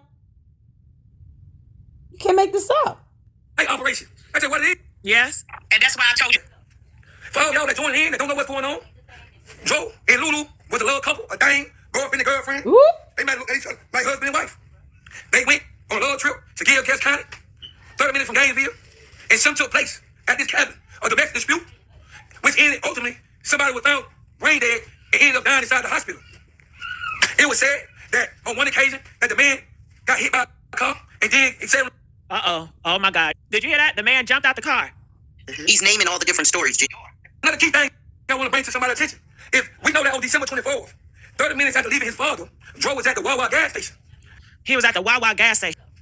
For all y'all that join in that don't know what's going on, Joe and Lulu was a little couple, a dang, girlfriend and girlfriend.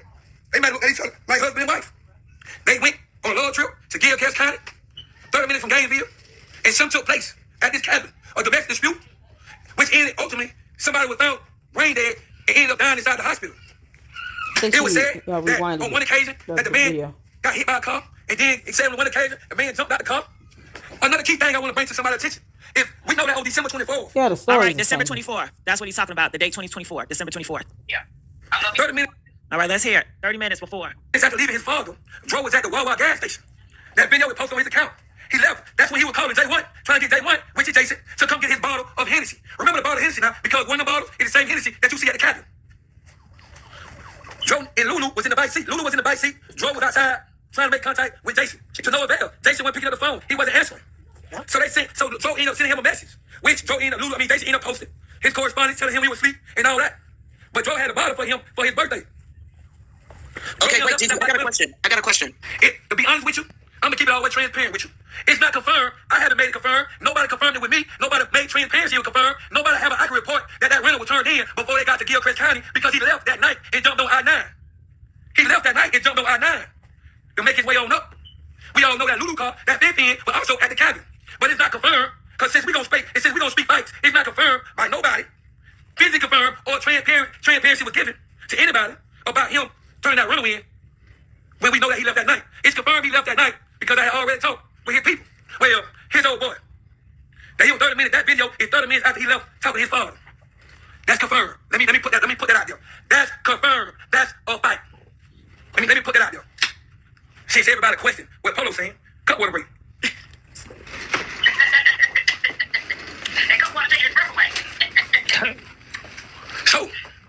So when they left, ended up at the cabin, you see them at the cabin, you see them, the video posted, them laughing, playing, having fun at the cabin, enjoying themselves. But that laugh that Lulu was doing, that fake ass laugh, that kick shit, you know that shit that shit that was overkill. Overkill. The police would end up called to the cabin for a domestic dispute. A domestic dispute took place at the cabin. What type of domestic dispute? Nobody knows. Did a domestic dispute take place? Yes, it did. That is a confirmed fight. Let me put that out there. That's a confirmed fight. Hold on, I didn't know. I heard rumor. Out there. But the police. Okay, but then he just said the police showed out there. No. The cabin. The police didn't go inside the cabin at all. See? So the police showed up at the cabin during the fight. Failed. When you come out there to do a domestic dispute, anytime a domestic dispute is called in, and it's deemed that it's two people, the police are supposed to verify two people. They're supposed to check the facility out, check the area, and make sure that both people is fine. Right. But the police didn't do that. It didn't happen like that. You know what I mean? If the police went out there, people should be able to foyer the police body camera footage, as well as either party could get a copy of the police report. If the police did a report, sometimes, depending on the situation, no one was seriously hurt or injured, or let's say one of the parties, walked off, they went to cool off or something like that. Nothing is major has occurred. The other person is not pressing charges. It's not like the other party, had a warrant for his arrest, anything like that. More than likely, they probably, and you're talking about around Christmas time too, yeah, they probably just didn't do one. In certain situations, even with DV, if you call 911 out because, you're just in the heat of the argument, and then police get there, things start to become very surreal. A lot of times, people who really don't want that other person to go to jail, they're not going to really engage. They're going to be more dismissive. Let's say Tyrone Jr. walked off to go cool off. He's upset. They had an argument. He got into a fight. Police were called. He walks off to go cool off. When they get there, and they're in the woods, so I highly doubt they got there within 5 minutes. It probably took them a minute to get out there and to get to that particular cabin they were at. He could have walked off, taking a breath or two. I'm just speaking in hypotheticals. If the girl for Kiara decides, I don't want to press charges, anything, we were just arguing, maybe someone else called 911, things got out of hand, he went to cool off, we'll be fine. My friend is here to help us cool down, and serve as a mediator, we'll be good. Let's say the police went with that. In that scenario, they would not do a police report. You would have to ask for an incident number. You have to ask for them to do it. Oftentimes, they're going to do one when they're expecting some sort of result to come out of this. But if a police report was not even done, the best thing you could do is just get the police body camera footage.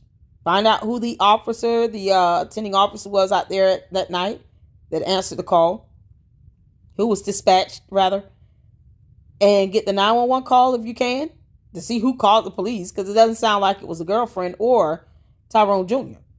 Somebody called the police. So if you got the date and the time that the call was made, you can try to get the call, the 911 call, and get the police body camera footage of the officer that was dispatched. And then you can see exactly what occurred. Get the body camera footage. That's the easiest thing to do. Police reports may not even be released like that. I mean, it could be, public records, but you would have to pick it up. It's not something they would just email. But the body camera footage would be easier to get. So get the police body camera footage. If anybody knows the police officer and the badge number who was dispatched, we can do a FOIA request. I'll do it. But that wouldn't be hard to get. The police ended up leaving. They left. Yeah, they didn't sound like to get a the police ended up leaving. Yeah. What's up? Lulu was spotted packing her bags, putting her clothes inside them. But she was putting the clothes in the car by herself. That's strange. That's strange because that's not something that Joe normally would allow Lulu to be doing. So the person fell